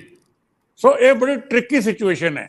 ਇਹ ਕਲੀਅਰ ਹੈ ਜੇ ਕੱਲ ਨੂੰ ਸਿਚੁਏਸ਼ਨ ਬਣਦੀ ਹੈ ਕਿ ਟੌਪ ਲੈਵਲ ਤੇ ਸਮਝੌਤਾ ਹੋ ਜਾਂਦਾ ਹੈ ਪੰਜਾਬ ਦੇ ਬਾਰੇ, ਤੇ ਜਿਹੜੀ ਫਾਈਟ ਹੈ ਉਹ ਇੱਕ ਪਾਸੇ ਕਾਂਗਰਸ ਤੇ ਆਪ ਹੈ, ਦੂਜੇ ਪਾਸੇ ਅਕਾਲੀ ਦਲ ਤੇ ਬੀਜੇਪੀ ਹੈ, ਉਹਨਾਂ ਦੀ ਅਲਾਇੰਸ ਹੋਵੇ ਜਾਂ ਨਾ ਹੋਵੇ, ਹੋਰ ਤਾਂ ਕੰਪੀਟੀਸ਼ਨ ਪੰਜਾਬ ਚ ਐਗਜ਼ਿਸਟ ਕੋਈ ਨਹੀਂ ਕਰਦਾ। ਜੀ ਜੀ। ਸਰਦਾਰ ਹਰਮੀਤ ਸਿੰਘ ਜੀ, ਇੱਥੇ 2 ਸਵਾਲ ਖੜੇ ਹੁੰਦੇ ਆ। ਇੱਕ ਤਾਂ ਇਹ ਕਿ ਜੇਕਰ ਇਹ ਦੋਵੇਂ ਧਿਰਾਂ ਰਲ ਕੇ ਲੜਦੀਆਂ ਨੇ, ਕਾਂਗਰਸ ਤੇ ਆਮ ਆਦਮੀ ਪਾਰਟੀ, ਜਿਹਦੀ ਕਿ ਸੰਭਾਵਨਾ 100% ਵਾਂਗ ਹੈ, ਤਾਂ ਫਿਰ ਇਹਨਾਂ ਦਾ ਆਧਾਰ ਕੀ ਹੋਊਗਾ? 92 ਸੀਟਾਂ ਜਾਂ ਜਿਹੜੀਆਂ 2019 ਦੇ ਵਿੱਚ ਕਾਂਗਰਸ ਕੋਲ ਮੈਕਸਿਮਮ ਪਾਰਲੀਮਾਨੀ ਸੀਟਾਂ ਨੇ। ਤੇ ਜੇ ਇਹਨਾਂ ਦੋਨਾਂ ਨੂੰ ਮਿਲਾ ਕੇ ਦੇਖਿਆ ਜਾਵੇ, ਕਿਉਂਕਿ ਪਾਰਲੀਮਾਨੀ ਇਲੈਕਸ਼ਨ ਅੱਗੇ, ਤੇ ਜੇ ਪਾਰਲੀਮੈਂਟ ਦੀਆਂ ਪੁਰਾਣੀਆਂ ਸੀਟਾਂ ਜਾਂ ਵਿਨਿੰਗ ਜਿਹੜੇ ਆ ਜਾਂ ਦੂਜੇ ਨੰਬਰ ਤੇ ਆਏ, ਜਿੱਦਾਂ ਦੇ ਫਾਰਮੂਲੇ ਲਗਾਏ ਜਾ ਰਹੇ ਸੀ ਬੰਬੇ ਦੇ ਵਿੱਚ, ਫਿਰ ਇਹ ਲਗਭਗ 50-50 ਤੇ ਜਾਣਗੇ, ਅੱਧੋ ਅੱਧ ਲੜਨਗੇ। ਇਹ ਕਾਫੀ ਸਾਫ਼ ਸਥਿਤੀ। ਦੂਜੇ ਬੰਨੇ ਜੇਕਰ ਬੀਜੇਪੀ ਤੇ ਅਕਾਲੀ ਦਲ ਇਕੱਠੇ ਹੋ ਕੇ ਲੜਦੇ ਆ ਤੇ ਉਹਨਾਂ ਦੀ ਵੀ ਸਥਿਤੀ 7-6 ਵਾਲੀ ਰਹੂਗੀ, ਮੈਨੂੰ ਲੱਗਦਾ ਇਸ ਤੋਂ ਜ਼ਿਆਦਾ। 7 ਤੇ ਅਕਾਲੀ ਦਲ, 6 ਤੇ ਇਹ। ਪਰ ਇਹ ਸਾਰੀ ਸਿਚੁਏਸ਼ਨ ਦੇ ਵਿੱਚੋਂ ਤੁਹਾਨੂੰ ਕੀ ਲੱਗਦਾ ਹੈ ਕਿ ਅਕਾਲੀ ਦਲ ਨੂੰ ਥੋੜਾ ਬੂਸਟ ਮਿਲ ਸਕਦਾ ਸਿੱਧੀ ਲੜਾਈ 'ਚ? ਕਿਉਂਕਿ ਪਹਿਲਾਂ ਜਿਹੜੀ ਮਲਟੀ ਡਾਇਮੈਂਸ਼ਨਲ ਸੀਗੀ, ਮਲਟੀ ਕਾਰਨਰਡ ਸੀਗੀ ਲੜਾਈ, ਉਹਦੇ ਵਿੱਚੋਂ ਕਾਫੀ ਪਿੱਛੇ ਚਲੇ ਗਏ। ਜੇ ਸਿੱਧੀ ਲੜਾਈ ਹੁੰਦੀ ਹੈ ਤਾਂ ਅਕਾਲੀ ਦਲ ਨੂੰ ਇਹਦਾ ਫਾਇਦਾ ਹੁੰਦਾ ਸਥਿਤੀ ਦਾ? ਨਹੀਂ ਅਜੇ ਤਾਂ ਇਹ ਨਹੀਂ ਪਤਾ, ਜੇ ਤਾਂ ਅਲਾਇੰਸ ਹੁੰਦਾ ਅਕਾਲੀ ਬੀਜੇਪੀ ਦਾ, ਫਿਰ ਥੋੜਾ ਜਿਹਾ ਸ਼ਾਇਦ ਲੜਾਈ ਕੰਪੈਰੀਟਿਵਲੀ ਬੈਟਰ ਬਣ ਜਾਂਦੀ ਹੈ ਅਰਬਨ ਤੇ ਉਹਦੇ ਨਾਲ ਜੋੜ ਕੇ ਇੱਕ ਲੈਵਲ ਦੀ। ਰਿਸੋਰਸਸ ਵੀ ਪੂਲ ਹੁੰਦੇ ਨੇ, ਬਾਕੀ ਦੀਆਂ ਚੀਜ਼ਾਂ ਨੇ, ਜਿਹੋ ਜਿਹਾ ਮਾਹੌਲ ਹੈ। ਪਰ ਅਕਾਲੀ ਦਲ ਤੇ ਜਿਹੜਾ ਸਭ ਤੋਂ ਬੜਾ ਫੋਕਸ ਖੜਾ ਹੈ ਕਿ ਉਹ ਆਪਣੀ ਪੰਥਕ ਸਿਆਸਤ ਛੱਡ ਕੇ, ਜਿਹੜੇ ਗੱਲ ਨਾਲ ਉਹਨਾਂ ਦੇ ਅੰਦਰ ਵੀ ਨਿਰਉਤਸਾਹਤ ਹੈ, ਕਾਡਰ ਸਾਰਾ ਨਿਰਉਤਸਾਹਤ ਹੈ, ਪਾਲਿਸੀ ਤੇ ਤੁਸੀਂ ਕੋਈ ਗੱਲ ਨਹੀਂ ਕਰ ਰਹੇ, ਸਰੈਂਡਰ ਕਰਕੇ ਚਾਹੇ ਵਨ ਨੇਸ਼ਨ ਵਨ ਵੋਟ ਤੇ ਵੀ ਤੁਸੀਂ ਬੀਜੇਪੀ ਦੇ ਪਿਛਲਕ ਦਿਖਾਈ ਦੇ ਰਹੇ ਹੋ, ਬਾਕੀ ਗੱਲਾਂ ਤੇ ਵੀ ਦਿਖਾਈ ਦੇ ਰਹੇ ਹੋ, ਜਿਹਦੇ ਲੋਕਾਂ ਦੀ ਨਾਰਾਜ਼ਗੀ ਹੈ ਜਿਹੜੀਆਂ ਗੱਲਾਂ ਤੇ ਜੇ ਉਹ ਕਿਵੇਂ ਠੀਕ ਕਰਨੀਆਂ ਨੇ, ਬਹੁਤ ਬੜਾ ਚੈਲੰਜ ਹੈ ਅਸਲ ਦੇ ਵਿੱਚ। ਹਾਂ ਇੰਨਾ ਜ਼ਰੂਰ ਹੋਗਾ, ਜਿਹੜੀ 15-18% ਵੋਟ ਵੀ ਜੇ ਅਕਾਲੀ ਦਲ ਆਪਣੀ ਪੱਕੀ ਮੰਨਦਾ ਹੈ, ਜਿਹੜੀ ਜੇ ਉਹ ਕਲੱਬ ਹੋ ਜਾਂਦੀ ਹੈ ਤਾਂ ਉਹਦਾ ਫਾਇਦਾ ਕਈ ਵਾਰ ਜ਼ਿਆਦਾ ਹੋ ਜਾਂਦਾ ਹੈ ਕੰਪੈਰੀਟਿਵਲੀ ਕੁਝ ਸੀਟਾਂ ਤੇ, ਖਾਸ ਤੌਰ ਤੇ ਸ਼ਹਿਰ ਦੇ ਨੇੜਲੀਆਂ ਸੀਟਾਂ ਤੇ, ਜਿੱਥੇ ਬੀਜੇਪੀ ਵੀ ਇਹ ਕਹੂਗੀ ਕਿ ਇੰਨਾ ਕੁ ਤਾਂ ਸਾਡਾ ਵੀ ਹੈ ਤੇ ਇੰਨਾ ਕੁ ਤੁਹਾਡਾ ਵੀ ਹੈ, ਉਸ ਸਾਰੇ ਮਾਮਲੇ 'ਚ। ਪਰ ਦੂਜੀ ਗੱਲ ਮੈਨੂੰ ਅਜੇ ਇਹ ਨਹੀਂ ਲੱਗਦਾ ਕਿ ਜਿਹੜਾ ਨੈਸ਼ਨਲ ਲੈਵਲ ਤੇ ਜੇ ਬੀਜੇਪੀ ਕ੍ਰਾਈਸਿਸ 'ਚ ਲੱਗੀ ਆਪਦੇ ਆਪ ਨੂੰ, ਜਿਹੜੀ ਕਿ ਲੱਗ ਰਹੀ ਹੈ ਇੰਡੀਆ ਅਲਾਇੰਸ ਤੋਂ ਬਾਅਦ ਕੰਪੈਰੀਟਿਵਲੀ ਥੋੜੀ ਉਹਦੇ 'ਚ ਹਿਲਜੁਲ ਲੱਗ ਰਹੀ ਹੈ ਵੱਖ-ਵੱਖ ਮਾਮਲਿਆਂ ਵਿੱਚ, ਤਾਂ ਬੀਜੇਪੀ ਵੀ ਉਹਨਾਂ ਅੜ ਕੇ ਸ਼ਾਇਦ ਅਕਾਲੀ ਦਲ ਤੋਂ ਸੀਟਾਂ ਉਨੀਆਂ ਵੱਧ ਨਾ ਮੰਗ ਸਕੇ, ਕਿਉਂਕਿ ਸਰਕਮਸਟੈਂਸਸ ਬਦਲ ਜਾਂਦੇ ਨੇ, ਬਦਲੇ ਹੋਏ ਹਾਲਾਤ 'ਚ ਉਹ ਔਰਾ ਨਹੀਂ ਤੁਹਾਡਾ ਰਹਿੰਦਾ। ਜੇ ਉਹਨਾਂ ਨੇ ਦਿੱਲੀ ਦੀ ਸਰਕਾਰ ਲੈਣੀ ਹੈ ਤਾਂ ਇੱਥੇ ਅਕਾਲੀ ਦਲ ਪ੍ਰਤੀ ਨਰਮ ਰੁਖ ਥੋੜਾ ਜਿਹਾ ਅਪਣਾਉਣਾ ਪਏਗਾ ਬੀਜੇਪੀ ਨੂੰ। ਹਾਂ 27 ਦੀ ਅਸੈਂਬਲੀ 'ਚ ਸ਼ਾਇਦ ਅਲੱਗ ਟਾਈਪ ਦਾ ਕੋਈ ਬੋਰਡ ਹੋਵੇ ਤਾਂ ਉਹ ਅਲੱਗ ਹੋ ਸਕਦਾ ਹੈ, ਪਰ ਪਾਰਲੀਮੈਂਟ 'ਚ ਆਇਆ ਨਹੀਂ ਕਿ ਅੱਧੋ ਅੱਧ ਤੇ ਜਾਂ ਇੰਨੇ ਤੇ 7-6 ਜਾਂ ਫਲਾਨਾ ਸ਼ਾਇਦ, ਜੇ ਕਿਉਂਕਿ ਇਹ ਮੌਕੇ ਅਕਾਲੀ ਦਲ ਨਾਲੋਂ ਬੀਜੇਪੀ ਲਈ ਜ਼ਿਆਦਾ ਜ਼ਰੂਰਤ ਹੈ ਉੱਥੇ ਆਪਣੀਆਂ ਸੀਟਾਂ ਦਿਖਾਉਣ ਦਾ ਹੁਣ ਇਸ ਸਮੇਂ। ਜੇ ਅਸੈਂਬਲੀ ਚੋਣ ਹੁੰਦੀ ਤਾਂ ਅਕਾਲੀ ਦਲ ਦੀ ਜ਼ਿਆਦਾ ਮਜਬੂਰੀ ਹੁੰਦੀ ਕਿ ਸਾਨੂੰ ਇੱਥੇ ਮੇਨ ਪਾਰਟੀ ਦੇ ਤੌਰ ਤੇ ਉੱਭਰੀਏ ਤੇ ਅਸੀਂ ਇਹ ਜਿਹੜੀਆਂ ਚੀਜ਼ਾਂ ਕਰੀਏ। ਇਸ ਲਈ ਸਿਆਸਤ ਦੇ ਵਿੱਚ ਹਰ ਮੌਕਾ ਜਿਹੜਾ ਇੰਪੋਰਟੈਂਟ ਹੁੰਦਾ ਹੈ। ਜਦੋਂ ਬੀਜੇਪੀ ਤੇ ਅਕਾਲੀ ਦਲ 'ਚ ਪਹਿਲਾਂ ਨਾਰਾਜ਼ਗੀ ਚੱਲੀ ਸੀ, ਜਦੋਂ ਦਿੱਲੀ ਦੀਆਂ ਇਲੈਕਸ਼ਨਾਂ ਆ ਗਈਆਂ ਉੱਥੇ, ਤੇ ਉਸੇ ਸਮੇਂ ਹੀ ਉਹ ਬੀਜੇਪੀ ਪਿੱਛੇ ਹਟ ਗਈ ਇੱਕ ਲੈਵਲ ਦੀ ਕੰਪੈਰੀਟਿਵਲੀ, ਤੇ ਉਹ ਲੜਾਈ ਬੰਦ ਕਰਕੇ ਦੁਬਾਰਾ ਨਵਾਂ ਹਿੱਸੇ ਤੋਂ ਸ਼ੁਰੂ ਹੋ ਗਿਆ ਸੀ ਉਹ ਕੰਮ। ਇਸ ਲਈ ਅਲਾਇੰਸ ਇਹਨਾਂ ਦਾ ਪੁਰਾਣਾ ਵੀ ਚੱਲਦਾ, ਅੰਦਰ ਖਾਤੇ ਚੱਲਦੀ ਵੀ ਹੈ, ਕੁਝ ਮਤਭੇਦ ਹੈਗੇ ਨੇ ਆਪਸ ਦੇ ਵਿੱਚ ਉਸ ਲੈਵਲ ਦੇ ਚੱਲ ਰਹੇ ਨੇ, ਤਾਂ ਟਰਮ ਜੇ ਬਦਲ ਗਈਆਂ ਉਸ ਦੇ ਮੁਕਾਬਲੇ ਜ਼ਰੂਰੀ ਨਹੀਂ ਅੱਧੋ ਅੱਧ ਹੋਵੇ, ਕਿੰਨਾ ਹੋਵੇ, ਕਿੰਨੇ ਤੇ ਹੋਏਗਾ ਕਿੰਨੇ ਤੇ ਨਹੀਂ, ਪਰ ਅਲਾਇੰਸ ਦੀ ਸੰਭਾਵਨਾ ਇਸ ਕਰਕੇ ਜ਼ਿਆਦਾ ਹੋਊਗੀ। ਅਕਾਲੀ ਦਲ ਨੂੰ ਵੀ ਲੱਗ ਰਿਹਾ ਕਿ ਉਹਦੇ ਤੋਂ ਬਿਨਾਂ ਸਾਨੂੰ ਗੁਜ਼ਾਰਾ ਨਹੀਂ, ਅੰਦਰੋਂ ਇੱਕ ਹਿੱਸਾ, ਵੱਡਾ ਹਿੱਸਾ ਇਹ ਚਾਹੁੰਦਾ, ਕੁਝ ਹਿੱਸਾ ਇਹ ਵੀ ਚਾਹੁੰਦਾ ਕਿ ਅਕਾਲੀ ਦਲ ਦੇ ਅੰਦਰ ਦਰੁਸਤੀ ਕਰਕੇ ਇੰਡੀਪੈਂਡੈਂਟ ਪਹਿਲਾਂ ਆਪਣੇ ਮੁੱਦਿਆਂ ਤੇ ਲੋਕਾਂ 'ਚ ਜਾਈਏ, ਲੋਕਾਂ ਤੋਂ ਆਪਣਾ ਜਿਹੜਾ ਅਕਸ ਹੈ ਉਹ ਠੀਕ ਕਰੀਏ, ਫਿਰ 27 ਵਿੱਚ ਕੁਝ ਦੇਖੀਏ, ਆਪਣੇ ਦਮ ਤੇ ਆਪਾਂ ਕੁਝ ਕਰੀਏ। ਪਰ ਇੱਕ ਹਿੱਸਾ ਇਹ ਵੀ ਕਹਿੰਦਾ ਵੀ ਐਵੇਂ ਕੁਝ ਨਹੀਂ ਹੋਣਾ ਤੇ ਆਪਾਂ ਤਾਂ ਜੀ ਐਵੇਂ ਹੀ ਪੁਰਾਣੇ ਢਰੇ ਤੇ ਹੀ ਚੱਲ ਕੇ ਪਾਲਿਸੀ ਤੇ ਬਾਕੀ ਤੇ ਬੀਜੇਪੀ ਨਾਲ ਗੱਠਜੋੜ ਚੋਂ ਕੁਝ ਲੈ ਲਓ ਜੇ ਲਿੱਤਿਆ ਜਾਂਦਾ। ਪਾਰਲੀਮੈਂਟ 'ਚ ਜੇ ਆਪਾਂ ਥੋੜਾ ਜਿਹਾ ਸਟੈਂਡ ਕਰ ਗਏ ਤਾਂ ਹੋਰ ਜ਼ੋਰ ਲਾਵਾਂਗੇ, ਜਦ ਨੂੰ ਆਪ ਦੀ ਵੀ ਬਦਨਾਮੀ ਹੋ ਜਾਏਗੀ, ਕਾਂਗਰਸ ਦੇ ਨਾਲ ਵੀ ਪਤਾ ਨਹੀਂ ਕੀ ਹੋਣਾ, ਉਦੋਂ ਸਟੇਟ ਦੇ ਵਿੱਚ ਤਾਂ ਅੱਧੇ ਕਾਂਗਰਸੀ ਨਾਰਾਜ਼ ਹੋ ਜਾਣਗੇ, ਸ਼ਾਇਦ ਸਾਡੀ ਫੇਰ ਚੱਲ ਨਿਕਲੇ। ਇਹ ਚਰਚਾਵਾਂ ਨੇ ਜਿਹੜੀਆਂ ਉਸ ਪੱਧਰ ਦੇ ਉੱਤੇ, ਹੁਣ ਇਹ ਹਾਈਪੋਥੀਸਿਸ ਜਾਂ ਕਾਲਪਨਿਕ ਚਰਚਾਵਾਂ ਨੇ, ਕੁਝ ਸੰਕੇਤਾਂ ਨੂੰ ਦੇਖਦੇ ਹੋਏ ਜਿਹੜੀਆਂ ਵੀ ਚੀਜ਼ਾਂ ਚੱਲ ਰਹੀਆਂ। ਇਹ ਅਗਲਾ ਜਿਹੜਾ 1 ਮਹੀਨਾ 1.5 ਮਹੀਨਾ ਕਾਫੀ ਮੇਰਾ ਖਿਆਲ ਹੈ ਇੰਪੋਰਟੈਂਟ ਰਹੇਗਾ ਪੰਜਾਬ ਦੀ ਪੋਲਿਟਿਕਸ ਲਈ। ਇੱਕ ਤਾਂ ਉਹਨਾਂ ਨੇ ਸੀਟ ਸ਼ੇਅਰ ਕਰਨੀ ਹੈ ਦੋਨਾਂ ਗਰੁੱਪਾਂ ਨੇ, ਦੋਨੇ ਨਹੀਂ ਹੈ, ਹੋਰਾਂ ਨੂੰ ਵੀ ਬਿਠਾਉਣਾ ਪਏਗਾ। ਆਫਟਰ ਆਲ ਪੰਜਾਬ ਦੇ ਵਿੱਚ ਇਹ ਸੀਟ ਕੋਈ ਨਹੀਂ ਲੈ ਕੇ ਜਾਂਦੇ, ਕਮਿਊਨਿਸਟਾਂ ਦੀ ਵੀ ਚਾਹੇ 0.5% ਹੋਵੇ ਇੱਕ ਵੋਟ ਹੈ, CPIM ਨੈਸ਼ਨਲ ਲੈਵਲ ਤੇ ਇੰਡੀਆ ਅਲਾਇੰਸ ਦਾ ਹਿੱਸਾ ਹੈ। ਈਵਨ CPIM ਲਿਬਰੇਸ਼ਨ ਜਿਹੜੀ ਅਗਵਾਈ ਕਰਕੇ ਉਹ ਮਾਨਸਾ 'ਚ ਘੱਟੋ ਘੱਟ ਨਸ਼ੇ ਦੇ ਮੁੱਦੇ ਤੇ ਚੋਣ ਲੜ ਰਹੀ ਹੈ, ਨਸ਼ੇ ਦੇ ਮੁੱਦੇ ਤੇ ਅਗਵਾਈ ਕਰ ਰਹੀ ਆ ਉਹ, ਜਿਹੜਾ ਪਰਮਿੰਦਰ ਝੋਟੇ ਦੇ ਮਾਮਲੇ ਦੇ ਵਿੱਚ, ਉਹ ਵੀ ਉਹਨਾਂ ਦਾ ਬਿਹਾਰ ਜੁਟ ਉੱਥੇ 10-12-15 MLA ਉਹਨਾਂ ਕੋਲ ਹੈਗੇ ਨੇ, ਉਹ ਵੀ ਅਲਾਇੰਸ ਦਾ ਹਿੱਸਾ ਹੈ। ਇਸ ਲਈ ਵੋਟਾਂ ਲਈ ਹੋਰ ਛੋਟੇ ਛੋਟੇ ਗਰੁੱਪ ਵੀ ਨੇ ਜਿਹੜੇ ਵਿੱਚ ਬੈਠ ਕੇ, ਜਿਨ੍ਹਾਂ ਦੀ ਇੰਨੀ ਕੁ ਤਾਂ ਜ਼ਰੂਰ ਚੱਲੂਗੀ ਘੱਟੋ ਘੱਟ ਆਪਣੀ ਸੀਟ ਮਿਲਦੀ ਹੈ ਜਾਂ ਨਹੀਂ, ਵੀ ਨਹੀਂ ਇਸ ਸੀਟ ਤੋਂ ਆ ਜ਼ਿਆਦਾ ਬੈਟਰ ਰਹੇਗਾ, ਸਾਡੇ ਵੀ ਉੱਥੇ ਬੰਦੇ ਨੇ ਇਹਨੂੰ ਜ਼ਿਆਦਾ ਪਸੰਦ ਕਰਦੇ ਨੇ। ਜਦੋਂ ਬਾਰਗੇਨਿੰਗ ਹੁੰਦੀ ਹੈ ਨਾ, ਉੱਥੋਂ ਲੌਜਿਕ ਤੇ ਤੱਥ ਕਾਫੀ ਜ਼ਿਆਦਾ ਭਿੜਦੇ ਨੇ ਉਸ ਮਾਮਲੇ 'ਚ। ਇਸ ਲਈ ਉਹਨਾਂ ਨੂੰ 0 ਲੈਵਲ ਤੇ ਖਾਰਜ ਨਹੀਂ ਕੀਤਾ ਜਾ ਸਕਦਾ, ਇੱਕ ਲੈਵਲ ਦਾ ਅਸਰ ਥੋੜਾ ਬਹੁਤ ਜਿੰਨਾ ਕੁ ਹੈ, ਉਦੋਂ ਤਾਂ 2-2 ਵੋਟਾਂ ਵੀ ਬਹੁਤ ਜ਼ਰੂਰੀ ਹੁੰਦੀਆਂ ਨੇ, ਫਿਰ 0.5% ਜਾਂ 1% ਵੋਟ ਤਾਂ ਕਾਫੀ ਹੋ ਜਾਂਦੀ ਹੈ ਜੇਕਰ ਉਸ ਤਰੀਕੇ ਦੇ ਨਾਲ ਚੱਲਦੀ ਹੈ। ਉਹਨਾਂ ਦਾ ਵੀ ਕੀ ਰੋਲ ਹੁੰਦਾ ਕੀ ਨਹੀਂ ਰੋਲ ਹੁੰਦਾ, ਅਗਲੇ ਮਹੀਨਾ ਕਾਫੀ ਇੰਪੋਰਟੈਂਟ ਰਹੇਗਾ ਉਸ ਮਾਮਲੇ। ਮੈਂ ਇੱਕ ਪੁਆਇੰਟ ਹੋਰ ਇੱਥੇ ਇੱਕ ਪੁਆਇੰਟ ਮੈਂ ਹੋਰ ਐਡ ਕਰ ਦਿਆਂ ਇੱਥੇ ਨਾਲ, ਜਿਹੜਾ ਬੀਜੇਪੀ ਔਰ ਅਕਾਲੀ ਦਲ ਦੇ ਰਿਲੇਸ਼ਨਸ਼ਿਪ ਦੀ ਗੱਲ ਹੈ। ਜੇ ਆਪਾਂ ਪੁਰਾਣੀਆਂ ਕੁਝ 4-5 ਲੋਕ ਸਭਾ ਇਲੈਕਸ਼ਨਾਂ ਦੀ ਸਟੱਡੀ ਕਰੀਏ ਕਿ ਜਿਹੜੀਆਂ ਸੀਟਾਂ ਬੀਜੇਪੀ ਜਿੱਤਦੀ ਹੈ ਲੋਕ ਸਭਾ ਦੇ ਵਿੱਚ, ਉਹ ਉਹਨਾਂ ਸੀਟਾਂ ਤੋਂ ਉਹਨਾਂ ਨੂੰ ਮਾਰਜਨ ਮਿਲਦੀ ਹੈ ਜਿਹੜੇ ਸੈਗਮੈਂਟ ਅਸੈਂਬਲੀ ਸੈਗਮੈਂਟਸ ਸਿੱਖ ਡੋਮੀਨੇਟਡ ਹੈ। ਇਹ ਆਪਣੇ ਆਪ ਦੇ ਵਿੱਚ ਇਹ ਸਟੱਡੀ ਬਹੁਤ ਕੁਝ ਕਹਿੰਦੀ ਹੈ। ਤੁਸੀਂ ਡਾਟਾ ਚੱਕ ਲਓ, ਉਹ ਸਾਰੀ ਗੱਲ ਕਲੀਅਰ ਹੋ ਜਾਂਦੀ ਹੈ। ਇਸੇ ਕਰਕੇ ਡੀਲਿਮਿਟੇਸ਼ਨ ਤੋਂ ਪਹਿਲਾਂ ਇਹ ਗੱਲ ਚੱਲਦੀ ਰਹੀ ਕਿ ਅੰਮ੍ਰਿਤਸਰ ਤੋਂ ਜਿਹੜਾ ਕੈਂਡੀਡੇਟ ਹੋਣਾ ਚਾਹੀਦਾ ਹੈ ਉਹ ਅਕਾਲੀ ਦਲ ਦਾ ਹੋਣਾ ਚਾਹੀਦਾ, ਨਾ ਕਿ ਬੀਜੇਪੀ ਦਾ, ਕਿਉਂਕਿ ਇਹ ਹਮੇਸ਼ਾ ਸੀਟ ਅਲਾਇੰਸ ਦੇ ਵਿੱਚ ਬੀਜੇਪੀ ਦੇ ਹਿੱਸੇ ਜਾਂਦੀ ਸੀਗੀ।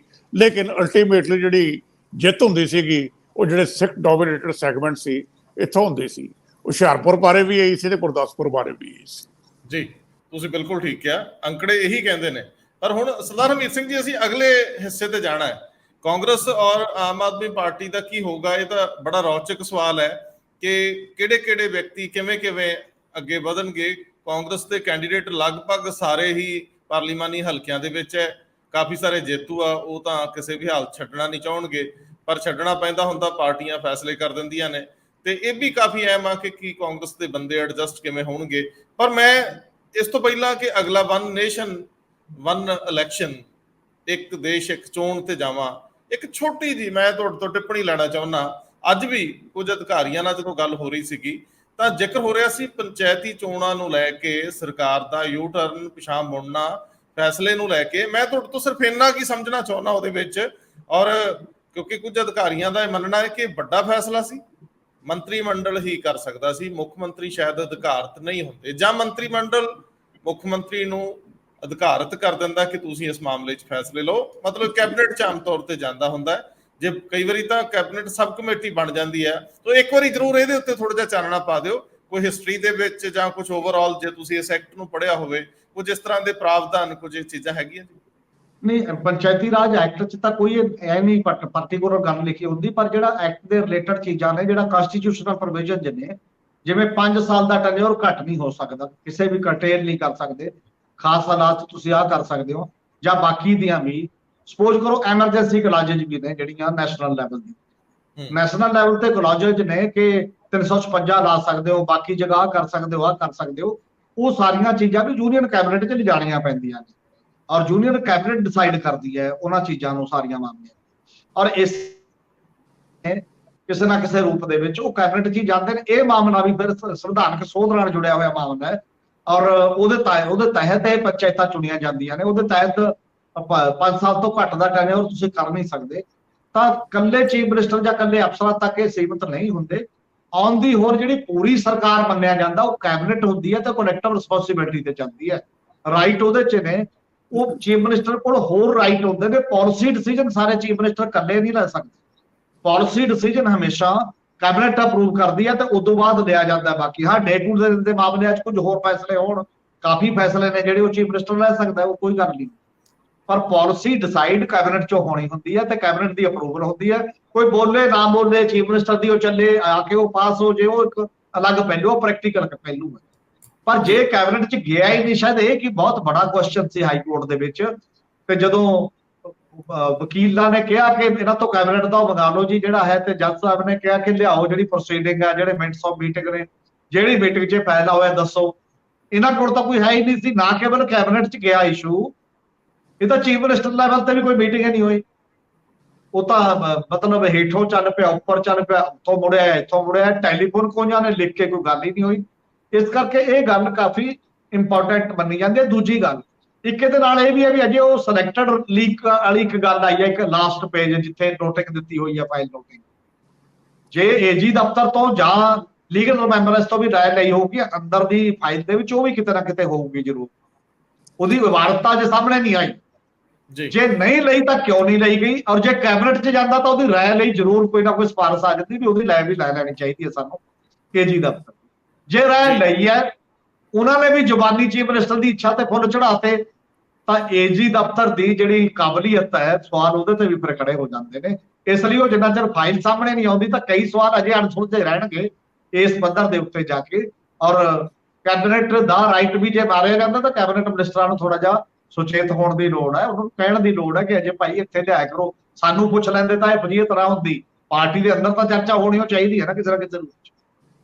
ਇਹ ਵੀ ਸਵਾਲ ਤਾਂ ਅਜੇ ਤੱਕ ਐਡਰੈਸ ਨਹੀਂ ਹੋਇਆ ਕਿ ਪਹਿਲਾ ਖਿਆਲ ਇਹ ਕਿਹਦਾ ਸੀਗਾ, ਇਹ ਕਿਹਨੇ ਟੈਲੀਫੋਨਿਕਲੀ ਜਾਂ ਆਪਣੇ ਸਟਾਫ ਨੂੰ ਆਦੇਸ਼ ਕਿਹਨੇ ਦਿੱਤੇ ਸੀ ਕਿ ਪੰਚਾਇਤ ਚੋਣਾਂ ਕਰਾ ਲਈਏ ਜਾਂ ਪਹਿਲੀਆਂ ਪੰਚਾਇਤਾਂ ਭੰਗ ਕਰ ਦਈਏ। ਅਜੇ ਤੱਕ ਤਾਂ ਨੋਟਿੰਗ ਆ ਰਹੀ ਆ, ਕਿਹਨੇ ਕੀ ਲਿਖਿਆ ਇੰਨਾ ਕੀ ਆ ਰਿਹਾ, ਅਜੇ ਤੱਕ ਇਹ ਕਲੈਰਿਟੀ ਨਹੀਂ ਹੋਈ ਕਿ ਫੈਸਲਾ ਦਰਅਸਲ ਹੈ ਕਿਹਦਾ ਸੀਗਾ, ਇਹ ਮੁੱਖ ਮੰਤਰੀ ਦਾ ਸੀ, ਦਿੱਲੀ ਦਾ ਸੀ। ਇੱਕ ਗੱਲ ਮੈਂ ਕਹਿਣੀ ਹੈ ਇਹ 'ਚ, ਹਾਂਜੀ, ਉਹ ਗੱਲ ਇਹ ਹੈ ਕਿ ਜਿਹੜੀ IAS ਲੌਬੀ ਹੈ ਨਾ, IAS ਦੀ ਸਰਵਿਸ ਹੈ, ਇਹ ਸਟੀਲ ਫਰੇਮ ਕਹੀ ਜਾਂਦੀ ਸੀ। ਮੈਨੂੰ ਲੱਗਦਾ ਉਹਨੂੰ ਵੀ ਜੰਗ ਲੱਗ ਗਿਆ।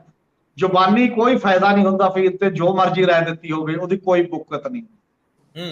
ਡਾਇਰੈਕਟਰ ਪੰਚਾਇਤ ਤੇ ਫਾਈਨੈਂਸ਼ੀਅਲ ਕਮਿਸ਼ਨਰ ਪੰਚਾਇਤ ਨੂੰ ਜੇ ਉਹਨਾਂ ਨੇ ਡਿਫਰ ਕੀਤਾ ਸੀ ਤਾਂ ਉਹਦੇ ਤੇ ਲਿਖਣਾ ਚਾਹੀਦਾ ਸੀ, ਉਹ ਲਿਖ ਕੇ ਦੇਣਾ ਚਾਹੀਦਾ ਸੀ ਵੀ ਆਹ ਐਕਟ ਨੇ, ਆਹ ਉਹ ਡਿਟੇਲ ਦਿੰਦੇ ਨੇ ਤੇ ਨਾਲ ਚੀਫ ਮਿਨਿਸਟਰ ਨੂੰ ਕਹਿ ਦਿੰਦੇ ਨੇ ਵੀ ਜਨਾਬ ਕੰਪੀਟੈਂਟ ਨੇ, ਜੋ ਮਰਜ਼ੀ ਕਰ ਸਕਦੇ ਨੇ, ਪਰ ਲਾ ਇਹ ਕਹਿ ਤੇ ਇਹ ਰਾਏ ਲਿਖ ਕੇ ਜੇਕਰ ਨਹੀਂ ਦਿੱਤੀ ਗਈ ਤਾਂ ਇਹਦਾ ਮਤਲਬ ਅੰਦਰ ਕਮਜ਼ੋਰੀ ਦਿਖਾਈ ਦਿੰਦੀ ਹੈ ਬਿਊਰੋਕ੍ਰੇਸੀ ਦੇ ਵੀ ਕਿਸੇ ਨਾ ਕਿਸੇ ਰੂਪ 'ਚ। ਤੁਸੀਂ ਜ਼ੁਬਾਨੀ ਨਹੀਂ ਹੁਕਮ ਮਤਲਬ ਮੰਨ ਸਕਦੇ ਕਿਸੇ, ਇਸ ਲਈ ਤੁਹਾਡੇ ਪ੍ਰਤੀ ਉਹ ਹਮਦਰਦੀ ਜਿਹੜੀ ਹੁੰਦੀ ਨੇ ਵੀ ਇਹਨਾਂ ਨੂੰ ਕਿਉਂ ਸਸਪੈਂਡ ਕਰਤਾ ਕੱਲੇ ਦਾ ਕੁਐਸਚਨ ਨਹੀਂ। ਠੀਕ ਹੈ, ਜ਼ਿੰਮੇਵਾਰ ਚੀਫ ਮਿਨਿਸਟਰ ਵੀ ਨੇ, ਜ਼ਿੰਮੇਵਾਰ ਮਿਨਿਸਟਰ ਵੀ, ਜ਼ਿੰਮੇਵਾਰ ਕੈਬਨਿਟ ਵੀ ਹੈ ਜੇਕਰ ਉਹਨੇ ਅਸਲਟ ਨਹੀਂ ਕੀਤਾ ਕਿ ਸਾਡੇ ਕੋਲ ਕਿਉਂ ਨਹੀਂ ਆਇਆ। ਉਹ ਵੀ ਇਹਦਾ ਮਤਲਬ ਜੇ ਚੁੱਪ ਬੈਠੇ ਨੇ ਉਸ ਪੱਧਰ ਦੇ ਉੱਤੇ। ਪਰ ਨਾਲ ਦੀ ਨਾਲ ਬਿਊਰੋਕ੍ਰੇਸੀ ਨੂੰ ਵੀ ਸੋਚਣਾ ਪਏਗਾ ਨਾ ਕਿ ਉੱਤੇ ਨੋਟ ਕਰ ਦਿਆ ਕਰੋ, ਕੋਈ ਫਰਕ ਨਹੀਂ ਪੈਂਦਾ। ਅੱਜ ਕੱਲ੍ਹ RTI ਮਿਲ ਜਾਂਦੀ ਹੈ ਤੇ ਫਾਈਲਿੰਗ ਨੋਟ ਪਤਾ ਲੱਗ ਜਾਂਦੀ ਹੈ ਮੁੜ ਕੇ, ਫਿਰ ਕੋਈ ਫਾਇਦਾ ਨਹੀਂ ਉਹਦੇ ਨਾਲ। ਜੇ ਐਡੇ ਐਡੇ ਅਧਿਕਾਰੀ ਚੁੱਪ ਕਰ ਜਾਣਗੇ ਜਿਨ੍ਹਾਂ ਨੂੰ government of India the permission ਤੋਂ ਬਿਨਾਂ ਲੰਮੇ ਸਮੇਂ ਲਈ ਸਸਪੈਂਡ ਵੀ ਨਹੀਂ ਕੀਤਾ ਜਾ ਸਕਦਾ, ਤਾਂ ਛੋਟੇ ਮੋਟੇ ਤਾਂ ਫਿਰ ਸਰੈਂਡਰ ਕਰੀ ਜਾਣਗੇ। ਫਿਰ ਤਾਂ ਕੋਈ ਸਟੀਲ ਫਰੇਮ ਦੀ ਗੱਲ ਨਹੀਂ ਨਾ ਰਹੇਗੀ। ਇੱਥੇ ਤਾਂ ਇਹ ਵੀ ਸਵਾਲ ਹੈ ਨਾ ਕਿ ਜੇ ਤੁਹਾਡੇ ਕੈਰੀਅਰ ਦੇ ਵਿੱਚ ਸਸਪੈਂਸ਼ਨ ਵਾਲਾ ਦਾਗ ਲੱਗ ਜਾਂਦਾ ਹੈ, ਕੱਲ ਨੂੰ ਕਿਸੇ ਨੇ ਐਡੀਸ਼ਨਲ ਚੀਫ ਸੈਕਟਰੀ ਬਣਨਾ ਹੋਵੇ ਜਾਂ ਕਿਤੇ ਇੱਥੇ ਹੀ ਪ੍ਰਿੰਸੀਪਲ ਸੈਕਟਰੀ ਤੇ ਤਾਂ ਖਹਿਰਾ ਸਾਹਿਬ ਸੀ 27 ਤੱਕ, ਜੇ ਮੈਂ ਗਲਤ ਨਹੀਂ ਤੇ ਉਹਨਾਂ ਨੇ ਇੱਕ ਗੈਰ ਰਸਮੀ ਗੱਲਬਾਤ ਦੇ ਵਿੱਚ ਅਰਸਾ ਪਹਿਲਾਂ ਦੱਸਿਆ ਸੀ ਕਿ ਉਹ 27 ਦੇ ਵਿੱਚ ਰਿਟਾਇਰ ਹੋਣਗੇ ਲਗਭਗ। ਤੇ ਜੇਕਰ ਇਹੋ ਜਿਹੇ ਵੱਡੇ ਆਲਾ ਅਧਿਕਾਰੀ ਆਪਣੇ ਹੱਕਾਂ ਲਈ, ਕਿਉਂਕਿ ਉਹਨਾਂ ਦੀ ਜਗ੍ਹਾ ਹੁਣ ਕੋਈ PIL ਤਾਂ ਪੈ ਨਹੀਂ ਸਕਦੀ, ਇਹ ਤਾਂ ਵਿਅਕਤੀਗਤ ਮਾਮਲੇ ਆ, ਕਿਸੇ ਕੋਰਟ ਕਚਹਿਰੀ ਨੂੰ ਖੜਕਾ ਕੇ ਦੇਖ ਲਓ, ਦਾਗਦਾਰ ਹੋਣਾ ਕਿਹੜਾ ਛੋਟੀ ਗੱਲ ਆ। ਸਰਦਾਰ ਜਗਤਾਰ ਸਿੰਘ ਜੀ, ਆਪਾਂ ਅਗਲੇ ਮੁੱਦੇ ਤੇ ਚੱਲਦੇ ਹਾਂ। ਬੜਾ ਅਹਿਮ ਮੁੱਦਾ, ਸਾਰੇ ਦੇਸ਼ ਵਿੱਚ ਸਭ ਤੋਂ ਵੱਧ ਰੌਲਾ ਇਸੇ ਗੱਲ ਦਾ ਕਿ ਅਗਲੀ ਚੋਣ ਕਿਹੜੀ ਹੋਏਗੀ ਜਿਹੜੀ ਪੂਰੇ ਦੇਸ਼ ਵਿੱਚ ਇੱਕੋ ਵਾਰੀ ਹੋਏਗੀ। ਇਹਦੇ ਬਹੁਤ ਸਾਰੇ ਫਾਇਦੇ ਵੀ ਗਿਣਾਏ ਜਾ ਰਹੇ ਆ ਔਰ ਇਹਦੇ ਵਿੱਚ ਆਮ ਤੌਰ ਤੇ ਜਿਹੜੀ ਬਹਿਸ ਦਾ ਹਿੱਸਾ ਹੁੰਦਾ, ਜੇ ਜਿੱਦਾਂ ਅਕਾਲੀ ਦਲ ਹੀ ਗੱਲ ਕਰ ਰਿਹਾ ਸੀ ਜਾਂ ਜਿਹੜੀਆਂ ਵੀ ਤਰ੍ਹਾਂ ਦੇ ਹੱਥ 'ਚ ਖਲੋਣਾ ਚਾਹੁੰਦੀਆਂ, ਸਭ ਤੋਂ ਵੱਡਾ ਫਾਇਦਾ ਗਿਣਾਉਂਦੀਆਂ ਵੀ ਹਜ਼ਾਰਾਂ ਕਰੋੜ ਬਚਣਗੇ, ਇੱਕੋ ਵੇਲੇ ਸਾਰੀ ਇਲੈਕਸ਼ਨ ਹੋ ਜਾਇਆ ਕਰੇਗੀ, ਡਿਵੈਲਪਮੈਂਟ ਜਿਹੜੀ ਆ ਉਹਦੇ ਕੰਮ ਨਹੀਂ ਰੁਕਣਗੇ, ਬਾਰ-ਬਾਰ ਇਲੈਕਸ਼ਨਸ ਤੁਹਾਡੇ ਸਰਕਾਰਾਂ ਦੇ ਕੰਮ ਨੂੰ ਪ੍ਰਭਾਵਿਤ ਨਹੀਂ ਕਰਨਗੀਆਂ। ਔਰ ਇਹ ਇੰਨੀਆਂ ਕੁ ਦਲੀਲਾਂ ਨੇ ਇਹਦੇ ਹੱਕ ਦੇ ਵਿੱਚ, ਤੇ ਬਹੁਤ ਸਾਰੇ ਲੋਕ ਇਹਦੇ ਖਿਲਾਫ ਵੀ ਦਲੀਲਾਂ ਦੇ ਰਹੇ ਆ ਕਿ ਇਹ ਹਰਡਲ ਜਿਹੜੀਆਂ ਸੰਵਿਧਾਨਕ ਤੌਰ ਤੇ ਉਹਨਾਂ ਨੂੰ ਦੂਰ ਕਿਵੇਂ ਕਰੋਗੇ, ਆਮ ਸਹਿਮਤੀ ਕਿਵੇਂ ਬਣੇਗੀ, ਡਿਬੇਟ ਕੀ ਹੋਏਗੀ, ਖਰੜਾ ਕੀ ਹੈ, ਕਿਸ ਤਰੀਕੇ ਨਾਲ ਹੋਏਗਾ, ਇਹਦੇ ਪ੍ਰਾਵਧਾਨ ਕੀ ਹੋਣਗੇ, ਇਹ ਪਹਿਲੂ ਨੇ। ਲੇਕਿਨ ਸਭ ਤੋਂ ਵੱਡਾ ਸਵਾਲ ਖੜਾ ਹੈ ਕਿ ਬੀਜੇਪੀ ਨੇ ਇਸ ਮੌਕੇ ਤੇ ਆਪਣੇ ਏਜੰਡੇ ਦਾ ਇਹ ਪਹਿਲੂ ਅੱਗੇ ਵਧਾ ਕੇ ਕਮੇਟੀ ਬਣਾ ਕੇ ਆਖਿਰ ਕਿਹੜਾ ਤੀਰ ਚਲਾਇਆ? ਕੀ ਉਹ ਸੱਦਣਾ ਚਾਹੁੰਦੇ ਤੋਂ ਕਦੋਂ ਤੱਕ ਇਸ ਤਰ੍ਹਾਂ ਦੀ ਇਲੈਕਸ਼ਨ ਦੇ ਵਿੱਚ ਜਾਇਆ ਜਾ ਸਕਦਾ? ਕੀ ਕਿਸੇ ਵੇਲੇ ਜਾ ਕੇ ਇੱਕ ਆਮ ਚੋਣ ਐਲਾਨੀ ਜਾ ਸਕਦੀ ਹੈ? ਕੀ ਹੋਣ ਵਾਲੀ ਇਲੈਕਸ਼ਨ ਤੋਂ ਬਾਅਦ ਕੋਈ 3 ਸਾਲ ਬਾਅਦ ਨਵੀਂ ਇਲੈਕਸ਼ਨ ਵੀ ਆ ਸਕਦੀ ਹੈ, ਜਾਂ ਹੁਣੀ ਥੋੜੀ ਇਲੈਕਸ਼ਨ ਡਿਲੇ ਹੋ ਸਕਦੀ ਹੈ? ਸੰਵਿਧਾਨਕ ਸੋਧ ਨਾਲ ਪਾਰਲੀਮੈਂਟ ਦਾ ਸਮਾਂ ਜਿਹੜਾ ਸਾਲ ਖੰਡ ਹੋਰ ਵਧਾ ਕੇ ਕਿਹਾ ਜਾਵੇ ਵੀ ਇੱਕੋ ਵਾਰੀ ਇਲੈਕਸ਼ਨ ਸਾਰੀ ਕਰਾਵਾਂਗੇ, ਕੀ ਇੰਜ ਦੀਆਂ ਸੰਭਾਵਨਾਵਾਂ ਤੇ ਚਰਚਾ ਨਹੀਂ ਹੋਣੀ ਚਾਹੀਦੀ? ਤੇ ਆਪਾਂ ਇਹ ਚਰਚਾ ਨੂੰ ਸ਼ੁਰੂ ਕਰਦੇ ਹਾਂ ਜੀ। ਨਹੀਂ, ਚਰਚਾ ਦਾ ਜ਼ਰੂਰ ਸ਼ੁਰੂ ਕਰਦੇ ਆ, ਲੇਕਿਨ ਟੈਕਨੀਕਲਟੀਜ਼ ਹੈਗੀਆਂ ਤੇ ਇਹਦਾ ਜਵਾਬ ਤਾਂ ਕੰਸਟੀਟਿਊਸ਼ਨਲ ਐਕਸਪਰਟਸ ਜ਼ਿਆਦਾ ਦੇ ਸਕਦੇ ਹੁੰਦੇ ਹੈ। ਇਹ ਜਰਨਲਿਸਟ ਇਹਦਾ ਜਵਾਬ ਨਹੀਂ ਦੇ ਸਕਦੇ ਹੁੰਦੇ, ਕਿਉਂਕਿ ਟੈਕਨੀਕਲ ਇਸ਼ੂਜ਼ ਹੈਗੇ ਆ ਵੀ ਇਹ ਬੇਸਿਕ ਜਿਹੜਾ ਕੰਸਟੀਟਿਊਸ਼ਨ ਦਾ ਬੇਸਿਕ ਸਟਰਕਚਰ ਹੈ ਇਹ ਉਹਨੂੰ ਰਿਲੇਟ ਕਰਦਾ ਇਸ਼ੂ।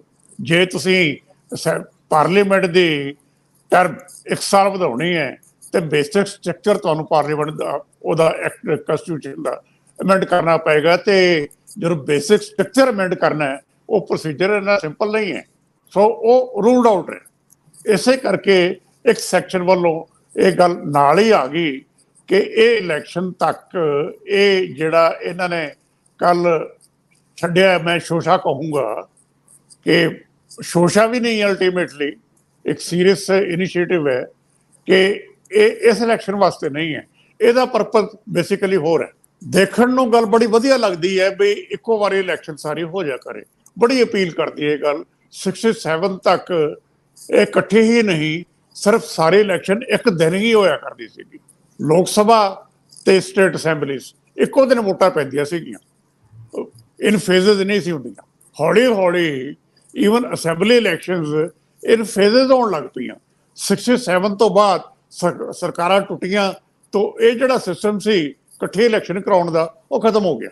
ਸੋ ਉੱਥੋਂ ਇਹ ਡਾਈਵਰਸੀਫਿਕੇਸ਼ਨ ਸ਼ੁਰੂ ਹੁੰਦੀ ਹੈ ਤੇ ਉਹ ਡਿਸਕੋਰਸ ਉਰੋਂ ਤੱਕ 67 ਦਾ ਗੱਲ ਇਹ ਹੈ ਵੀ ਉਰੋਂ ਤੱਕ ਰੈਲੀਵੈਂਟ ਸੀ ਤੇ ਅੱਜ ਦੀ ਡੇਟ 'ਚ ਕਿਉਂ ਰੈਲੀਵੈਂਟ ਨਹੀਂ ਹੈ, ਇਹ ਸਵਾਲ ਬੜਾ ਵੱਡਾ ਹੈ, ਇਹਦਾ ਜਵਾਬ ਦੇਣਾ ਜੀ। 67 ਤੱਕ ਹਿੰਦੂ ਨੇਸ਼ਨ ਤੁਹਾਡੀ ਮੇਨ ਡਿਸਕੋਰਸ ਦਾ ਪਾਰਟ ਨਹੀਂ ਸੀ। ਸੰਘ ਪਰਿਵਾਰ ਸ਼ੁਰੂ ਤੋਂ ਇਹ ਤੇ ਕੰਮ ਕਰਦਾ ਰਿਹਾ, ਨੋ ਡਾਊਟ, ਲੇਕਿਨ ਬੀਜੇਪੀ ਤਾਂ ਪਾਵਰ ਦੇ ਵਿੱਚ ਬੜੇ ਸਾਲਾਂ ਬਾਅਦ ਆਉਂਦੀ ਹੈ, ਉਸ ਤੋਂ ਬਾਅਦ ਇਹਨੂੰ ਪੁਸ਼ ਮਿਲਦੀ ਹੈ। ਇਹ ਗੱਲਾਂ ਸਾਰੀਆਂ ਨੋਟ ਕਰਨ ਵਾਲੀਆਂ ਇਸ ਪ੍ਰੋਸੈਸ ਦੇ ਵਿੱਚ, ਵੀ ਪਹਿਲਾਂ ਰੈਲੀਵੈਂਟ ਕਿਉਂ ਸੀ, ਬਾਅਦ ਦੇ ਵਿੱਚ ਕਿਉਂ ਨਹੀਂ ਹੈ। ਸੰਘ ਪਰਿਵਾਰ ਇੱਕ ਏਜੰਡਾ ਲੈ ਕੇ ਚੱਲ ਰਿਹਾ ਆਪਣਾ ਹਿੰਦੂ ਨੇਸ਼ਨ ਦਾ, homogenisation, one language, one everything, one ration card, everything one. ਉਹਦੇ 'ਚ ਇਹ ਵੀ ਆ ਰਹੀ ਹੈ। ਹੁਣ ਦਿੱਕਤ ਕਿੱਥੇ ਹੈ ਬਈ, ਜਿਹੜੀ 67 ਤੱਕ ਦਿੱਕਤ ਨਹੀਂ ਸੀ, ਹੁਣ ਕਿਉਂ ਹੈ? ਇਹ ਇਸ਼ੂਜ਼ ਉਦੋਂ ਤੱਕ ਅਰਾਜ ਨਹੀਂ ਸੀ ਹੁੰਦੇ। ਕੁਝ ਸਟੇਟ ਸੀਗੀਆਂ ਜਿੱਥੇ ਡਾਈਵਰਸਿਟੀ ਦੇ issues, north East Punjab, Tamil Nadu, ਉਦੋਂ ਮਦਰਾਸ ਘੁਮਾਉਂਦੇ ਸੀ ਸਟੇਟ, ਇੱਥੇ ਅਰਾਈਜ਼ ਹੁੰਦੇ ਸੀ। ਇਹਨਾਂ ਲੋਕਾਂ ਨੇ ਵਾਰ-ਵਾਰ ਆਪਣੀ ਲੜਾਈ ਲੜੀ ਵੀ ਨਾਲ, ਲੇਕਿਨ ਜਿਹੜਾ ਮੇਨ ਡਿਸਕੋਰਸ ਸੀ ਉਹ ਡਿਵਿਸਿਵ ਨਹੀਂ ਸੀ। ਇਹਨਾਂ ਨੂੰ ਰੈਕਗਨਾਈਜ਼ ਨਾ ਕਰਨਾ ਅਲੱਗ ਗੱਲ ਸੀਗੀ, ਲੇਕਿਨ ਡਿਵਿਸਿਵ ਨਾ ਹੋਣਾ ਕਿ ਦੂਸਰਾ ਐਸਪੈਕਟ ਹੈ। ਹੁਣ ਜਿਹੜਾ ਮੇਨ ਪੋਲੀਟੀਕਲ ਡਿਸਕੋਰਸ ਹੈ ਉਹ ਡਿਵਿਸਿਵ ਹੈ। ਇਸ ਕਰਕੇ ਜਿਹੜਾ ਇਹ ਹੁਣ ਅਪਰੋਚ ਆਈ ਹੈ, ਵਨ ਸਲੋਗਨ ਇਨੀਸ਼ੀਏਟਿਵ ਆਇਆ, ਇਸ ਕਰਕੇ ਅਪੋਜ਼ ਹੋ ਰਿਹਾ divisiveness of the main political discourse ਜਿਹੜੀ ਹਿੰਦੂਆਈਜੇਸ਼ਨ ਦੀ ਪਾਰਟ ਹੈ ਉਹਦੇ 'ਚ। ਹੁਣ ਇੰਡੀਆ ਹੈ ਕੀ? ਮੈਂ ਲਫ਼ਜ਼ ਵਰਤਦਾ ਹੁੰਦਾ 1947 ਤੱਕ, ਜਿਹੜਾ ਜਾਂ ਉਸ ਤੋਂ ਪਹਿਲਾਂ ਕਹਿ ਲਓ ਇੰਡੀਅਨ ਸਬ ਕੰਟੀਨੈਂਟ। ਇੰਡੀਆ ਮੁਲਕ ਇਤਿਹਾਸ ਦੇ ਵਿੱਚ ਕਿਸ ਵੇਲੇ ਸੀ, ਜਿਹਨੂੰ ਅਸੀਂ ਭਾਰਤ ਕਹਿੰਦੇ ਹਾਂ। ਹਿੰਦੁਸਤਾਨ ਵੀ ਲਫ਼ਜ਼ ਵਰਤਿਆ ਗਿਆ, ਪੁਰਾਣਾ ਹਿੰਦੁਸਤਾਨ ਵਰਤਿਆ ਜਾਂਦਾ। ਉਹਦੇ 'ਚ ਕੀ ਇਹ ਜਿਹੜਾ ਟੈਰੀਟਰੀ ਸੀਗੀ ਟੋਟਲ, ਜਿਹਦੇ 'ਚ ਪਾਕਿਸਤਾਨ ਵੀ ਤੇ ਬੰਗਲਾਦੇਸ਼ ਵੀ ਸੀ, ਭਾਰਤ ਇਹੀ ਸੀ ਨਾ ਸਾਰਾ। ਇਹ ਕਦੇ ਸਾਵਰਨ ਵਨ ਕੰਟਰੀ ਸੀ, ਕਦੇ ਵੀ ਨਹੀਂ ਸੀ ਇਤਿਹਾਸ 'ਚ। ਇਹ ਜਿਵੇਂ ਯੂਰਪ ਦੇ ਵਿੱਚ ਵੱਖਰੇ ਵੱਖਰੇ ਮੁਲਕ ਸੀਗੇ, ਇੱਥੇ ਵੀ ਇਹੀ ਸੀਗਾ। ਲੈ ਦੇ ਕੇ ਇੱਕ ਨਕਸ਼ਾ ਮਿਲਦਾ ਜਿਹੜਾ ਮਹਾਰਾਜਾ ਅਸ਼ੋਕ ਦੇ ਜ਼ਮਾਨੇ ਦੇ ਵਿੱਚ, ਜਿਹਦੇ 'ਚ ਮੈਕਸਿਮਮ ਏਰੀਆ ਕਵਰਡ ਹੈ ਭਾਰਤ ਦਾ, ਔਰ ਇਹ ਸਾਊਥ ਨਹੀਂ ਹੈ, ਨਾਰਥ ਈਸਟ ਨਹੀਂ ਹੈ। ਸੋ ਇਹ ਵਨ ਕੰਟਰੀ ਕਦੇ ਨਹੀਂ ਸੀਗਾ। ਵਨ ਕੰਟਰੀ ਬਣਦਾ ਆ ਕੇ 1949 'ਚ, ਜਦੋਂ ਸਿੱਖ ਅੰਪਾਇਰ, ਮਹਾਰਾਜਾ ਰਣਜੀਤ ਸਿੰਘ ਦਾ ਰਾਜ, ਜਿਹੜਾ ਸਤਲੁਜ ਤੋਂ ਉਧਰੋਂ ਖੈਬਰ ਪਾਸ ਤੱਕ ਸੀਗਾ ਤੇ ਇਧਰੋਂ ਚਸ਼ੂਲ ਨਾਲ ਲੱਗਦਾ ਸੀ ਜਾ ਕੇ ਤਿੱਬਤ। ਇਹ ਜਿਹੜੀ ਚਸ਼ੂਲ ਟ੍ਰੀਟੀ ਹੈ ਚੀਨ ਤੇ ਹਿੰਦੁਸਤਾਨ ਦੀ ਸੌਕਾਰਡ ਜਿਹਨੂੰ ਕਹਿੰਦੇ ਆ, ਉਹ ਹਿੰਦੁਸਤਾਨ ਨਾਲ ਨਹੀਂ ਸੀ, ਸਿੱਖ ਅੰਪਾਇਰ ਨਾਲ ਸੀ। ਸੋ ਇਹ ਏਰੀਆ ਜਦੋਂ 1849 ਦੇ ਵਿੱਚ ਅੰਗਰੇਜ਼ਾਂ ਨੇ ਆਪਣੇ ਨਾਲ ਬੁਲਾ ਲਿਆ ਤੇ ਇਸ ਮੁਲਕ ਦੀ ਪਹਿਲੀ ਵਾਰ ਇੱਕ ਰੂਪ ਰੇਖਾ ਬਣੀ ਸੀਗੀ। ਇਹ ਡਾਈਵਰਸ ਏਰੀਆ ਸੀਗੇ ਜਿਨ੍ਹਾਂ ਨੂੰ ਅੰਗਰੇਜ਼ਾਂ ਨੇ ਇੱਕ ਝੰਡੇ ਥੱਲੇ ਇਕੱਠਾ ਕੀਤਾ ਸੀ ਜੀ। ਉਹ ਡਾਈਵਰਸਿਟੀ 1967 ਤੱਕ ਮੇਨਟੇਨ ਰੱਖਣ ਦੀ ਕੋਸ਼ਿਸ਼ ਕੀਤੀ ਗਈ ਸੀਗੀ। ਆਈਡੀਓਲੋਜੀਕਲੀ ਉਹਨਾਂ ਦਾ ਅਟੈਕ ਨਹੀਂ ਸੀ ਕੀਤਾ ਗਿਆ। ਹੁਣ ਆਈਡੀਓਲੋਜੀਕਲ ਅਟੈਕ ਹੈ ਸਾਰੀ ਸਿਚੁਏਸ਼ਨ ਤੇ। ਇਸ ਕਰਕੇ ਜਿਹੜਾ ਇਹ ਨਾਰਾ ਹੈ ਜਾਂ ਇਨੀਸ਼ੀਏਟਿਵ ਹੈ, ਇਹ ਅੱਜ ਦੀ ਤਰੀਕ ਦੇ ਵਿੱਚ ਰੈਲੇਵੈਂਟ ਨਹੀਂ ਹੈ ਤੇ ਇਹ ਅਪੋਜ਼ ਕੀਤਾ ਜਾ ਰਿਹਾ ਹੈ। ਤੇ ਮੇਨ ਇਸ਼ੂ ਜਿਹੜਾ ਹੈ ਵੀ ਹੁਣ ਕਿਉਂ ਲਿਆਂਦਾ ਗਿਆ, ਜੇ ਅਗਲੇ ਇਲੈਕਸ਼ਨ ਦੇ ਵਿੱਚ ਆ ਨਹੀਂ ਸਕਦਾ। ਇੰਡੀਆ ਬਣ ਤੋਂ ਬਾਅਦ ਟੋਟਲ ਐਫਰਟ ਬੀਜੇਪੀ ਦੀ ਹੈ ਕਿ ਰੀਅਲ ਇਸ਼ੂਜ਼ ਤੋਂ ਜਿਹੜਾ ਪੋਲੀਟੀਕਲ ਡਿਸਕੋਰਸ ਹੈ ਇਹਨੂੰ ਡਾਇਵਰਟ ਕਿਵੇਂ ਕੀਤਾ ਜਾਵੇ, ਕਿਉਂਕਿ ਜਿਹੜੇ ਇੰਡੀਕੇਟਰ ਜਿਹੜੇ ਆਮ ਆਦਮੀ ਨੂੰ ਸਿਚੁਏਸ਼ਨ ਅਫੈਕਟ ਕਰਦੀ ਹੈ ਉਹ ਸਾਰੇ ਬੀਜੇਪੀ ਦੇ ਖਿਲਾਫ। ਮੋਦੀ ਸਰਕਾਰ ਕਿਤੇ ਰਿਲੀਫ ਨਹੀਂ ਦੇ ਸਕੀ ਆਮ ਆਦਮੀ ਨੂੰ, ਜੋ ਕੁਛ ਕਹਿੰਦੇ ਰਹੇ ਹੈ ਉਹ ਕਰ ਨਹੀਂ ਸਕੇ। ਇਸ ਕਰਕੇ ਜਿਹੜੇ ਐਕਸਟ੍ਰੀਮਿਸਟ ਇਸ਼ੂ ਹੈ ਉਹ ਲਿਆ ਕੇ ਇੱਕ ਮਾਹੌਲ ਛੱਡਣ ਦੀ ਕੋਸ਼ਿਸ਼ ਕੀਤੀ ਜਾ ਰਹੀ ਹੈ ਇਮੋਸ਼ਨਲ ਲੈਵਲ ਤੇ, ਤਾਂ ਕਿ ਇਲੈਕਸ਼ਨ ਦੇ ਵਿੱਚ ਬਾਕੀ ਇਸ਼ੂ ਲਿਆ ਕੇ ਇਲੈਕਸ਼ਨ ਲੜੀ ਜਾ ਸਕੇ। ਸਰਦਾਰ ਹਮੀਦ ਸਿੰਘ ਜੀ, ਤੁਹਾਡਾ ਇੱਥੇ ਮੰਨਣਾ ਜਿਹੜਾ ਜੋ ਵਿਊ ਪੁਆਇੰਟ ਹੈ, ਜਿਹੜਾ ਇਹ ਕੋਈ ਪਹਿਲੀ ਕਮੇਟੀ ਨਹੀਂ ਬਣ ਰਹੀ ਤੇ ਪਹਿਲਾ ਐਲਾਨ ਨਹੀਂ ਬੀਜੇਪੀ ਦਾ। ਇਦੋਂ ਪਹਿਲਾਂ 3 ਕਮੇਟੀਆਂ ਆਲਰੇਡੀ ਬਣ ਚੁੱਕੀਆਂ ਨੇ। ਜਿਹੜਾ ਰਾਮਨਾਥ ਕੋਵਿੰਦ ਦੀ ਜਿਹੜੀ ਕਮੇਟੀ ਬਣੀ ਹੈ, ਇਦੋਂ ਪਹਿਲਾਂ 3 ਕਮੇਟੀਆਂ, 3 ਇੰਸਟੀਟਿਊਸ਼ਨ ਨੇ ਇਹਦੇ ਤੇ ਕੰਮ ਕੀਤਾ। 2015 ਚ 2014 ਚ ਮੋਦੀ ਸਰਕਾਰ ਆਉਂਦੀ ਹੈ, 2015 ਚ ਪਾਰਲੀਮੈਂਟ ਦੀ ਸਟੈਂਡਿੰਗ ਕਮੇਟੀ ਹੈ, ਲਾ ਐਂਡ ਜਸਟਿਸ ਡਿਪਾਰਟਮੈਂਟ ਜਿਹਦੇ ਕੋਲ ਹੁੰਦਾ ਤੇ ਉਹਦੀ ਰਿਪੋਰਟ ਹੈ ਟੇਬਲ ਕੀਤੀ ਲੋਕ ਸਭਾ ਦੇ ਵਿੱਚ। ਬਕਾਇਦਾ ਉਹਨਾਂ ਨੇ ਡਿਸਕਸ ਕੀਤੇ ਸਾਰੇ ਪ੍ਰੋਜ਼ ਔਰ ਕੌਨਸ, ਜਿੱਥੇ ਕੀ ਹੋਣਗੇ, ਕਿਵੇਂ ਕਰਾਈ ਜਾ ਸਕਦੀ ਹੈ ਜਾਂ ਨਹੀਂ। ਸੈਕੰਡ, ਲਾ ਕਮਿਸ਼ਨ ਆਫ ਇੰਡੀਆ 2018 ਦੇ ਵਿੱਚ ਉਹਦੀ ਰਿਪੋਰਟ ਪਬਲਿਸ਼ ਹੋ ਗਈ ਤੇ ਸਾਰੀ ਗਵਰਨਮੈਂਟ ਦੇ ਵਿੱਚ ਡਿਸਕਸ ਕੀਤੀ ਗਈ ਹੈ। ਤੇ ਉਹ ਉਹਦੀ ਰਿਪੋਰਟ ਹੈ ਇਸੇ ਤੇ ਕਿ ਸਾਈਮਲਟੇਨੀਅਸ ਇਲੈਕਸ਼ਨ ਹੋ ਸਕਦੀ ਹੈ ਜਾਂ ਨਹੀਂ। ਥਰਡ, 2000 ਫਰਵਰੀ 2018 ਦੇ ਵਿੱਚ ਹੀ ਨੀਤੀ ਆਯੋਗ ਦਾ ਆਪਣਾ ਇੱਕ ਡਰਾਫਟ ਹੈ ਸਾਈਮਲਟੇਨੀਅਸ ਇਲੈਕਸ਼ਨ ਦੇ ਵਾਸਤੇ, ਉਹ ਪਾਰਲੀਮੈਂਟ ਦੇ ਵਿੱਚ ਡਿਸਕਸ ਕੀਤਾ ਗਿਆ ਕਿ ਨੀਤੀ ਆਯੋਗ ਨੇ ਆਹ ਗੱਲ ਕੀਤੀ ਹੈ ਉਸ ਸਾਰੇ ਮਾਮਲੇ ਦੇ ਵਿੱਚ। ਇਹਦਾ ਮਤਲਬ ਮਾਮਲਾ ਕੰਟੀਨਿਊ ਕਰ ਰਿਹਾ ਹੈ।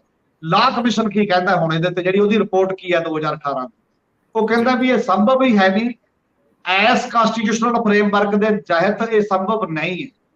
ਜੇ ਸੰਭਵ ਬਣਾਉਣਾ ਹੈ ਤਾਂ 2/3 ਮੈਜੋਰਿਟੀ ਦੇ ਨਾਲ ਪਾਰਲੀਮੈਂਟ ਤੇ ਪਲੱਸ 50 ਸਟੇਟ ਅਸੈਂਬਲੀਜ਼ ਦੀ ਰੈਕਟੀਫਿਕੇਸ਼ਨ ਜ਼ਰੂਰੀ ਹੈ। ਉਦੋਂ ਬਾਅਦ ਜਾ ਕੇ ਤੁਸੀਂ ਕਰੋਗੇ।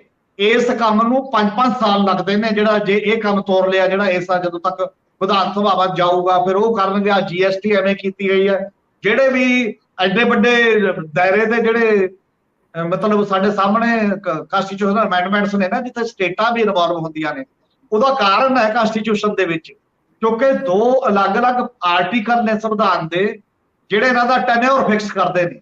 ਆਰਟੀਕਲ 83 2 ਪਾਰਲੀਮੈਂਟ ਦਾ 5 ਸਾਲ ਦਾ, ਤੇ ਜਿਹੜਾ ਆਰਟੀਕਲ 172 ਅਸੈਂਬਲੀਜ਼ ਦਾ, ਉਹ ਦੋਨਾਂ ਨੂੰ ਇੱਕੋ ਨਾ ਬਣਾ ਕੇ ਤੁਸੀਂ ਐ ਨਹੀਂ ਸੁੱਟ ਸਕਦੇ ਕਿਸੇ ਵੀ ਮਾਮਲੇ। ਇਹ ਲਾਅ ਕਮਿਸ਼ਨ ਤਾਂ ਲਾਅ ਕਮਿਸ਼ਨ ਦੀ ਆਪਣੀ ਡਰਾਫਟ ਰਿਪੋਰਟ ਦੇ ਵਿੱਚ ਇਹ ਰਿਕਮੈਂਡੇਸ਼ਨ ਜਿਹੜੇ ਕਿ ਨਹੀਂ ਹੈ ਕਿਸੇ ਵੀ ਰੂਪ ਦੇ ਵਿੱਚ ਹੋ ਸਕਦੀ। ਨੀਤੀ ਆਯੋਗ ਨੇ ਆਪਣੇ ਵੱਲੋਂ ਇੱਕ ਲੈਵਲ ਦਾ ਦਿੱਤਾ ਕਿ ਜੇ ਜਿਹੜਿਆਂ ਦੀ ਟੈਨਿਓਰ ਸਾਲ ਕਰਾਇਆ ਉਹਨੂੰ ਥੋੜਾ ਜਿਹਾ ਪਿੱਛੇ ਕਰ ਲਓ, ਦੂਜੀ ਨੂੰ ਅੱਗੇ ਕਰ ਲਓ, ਇੱਕ ਵਾਰ ਅੱਧੀਆਂ ਕਰਾ ਲਓ, ਅਗਲੇ ਵਾਰ ਫਿਰ ਪੂਰੀ ਕਰਕੇ ਫਿਰ ਨੇੜੇ ਲੈ ਜਿਓ, 2-3 ਸਾਲਾਂ ਚ ਇਹਨੂੰ ਇੱਥੇ ਲੈ ਆਓ। ਇਸ ਤਰੀਕੇ ਦੇ ਨਾਲ ਕਰ ਕੇ ਐਂ ਕਰਕੇ ਮੇਰਾ ਕਹਿੰਦਾ ਨੀਤੀ ਆਯੋਗ ਦੇ ਜਿਹੜੇ ਵਿਦਵਾਨ ਬੈਠੇ ਨੇ ਪਤਾ ਨਹੀਂ ਕੀ ਕਰਨਾ ਚਾਹੁੰਦੇ ਨੇ। ਉਹਦੇ ਚ ਲਾ ਦੀ ਅਮੈਂਡਮੈਂਟ ਤੋਂ ਬਿਨਾਂ ਉਹ ਸੰਭਵ ਹੈ, ਕਨਸਟੀਟਿਊਸ਼ਨਲ ਅਮੈਂਡਮੈਂਟ ਤੋਂ ਬਿਨਾਂ ਉਹ ਸੰਭਵ ਹੈ ਜਾਂ ਨਹੀਂ।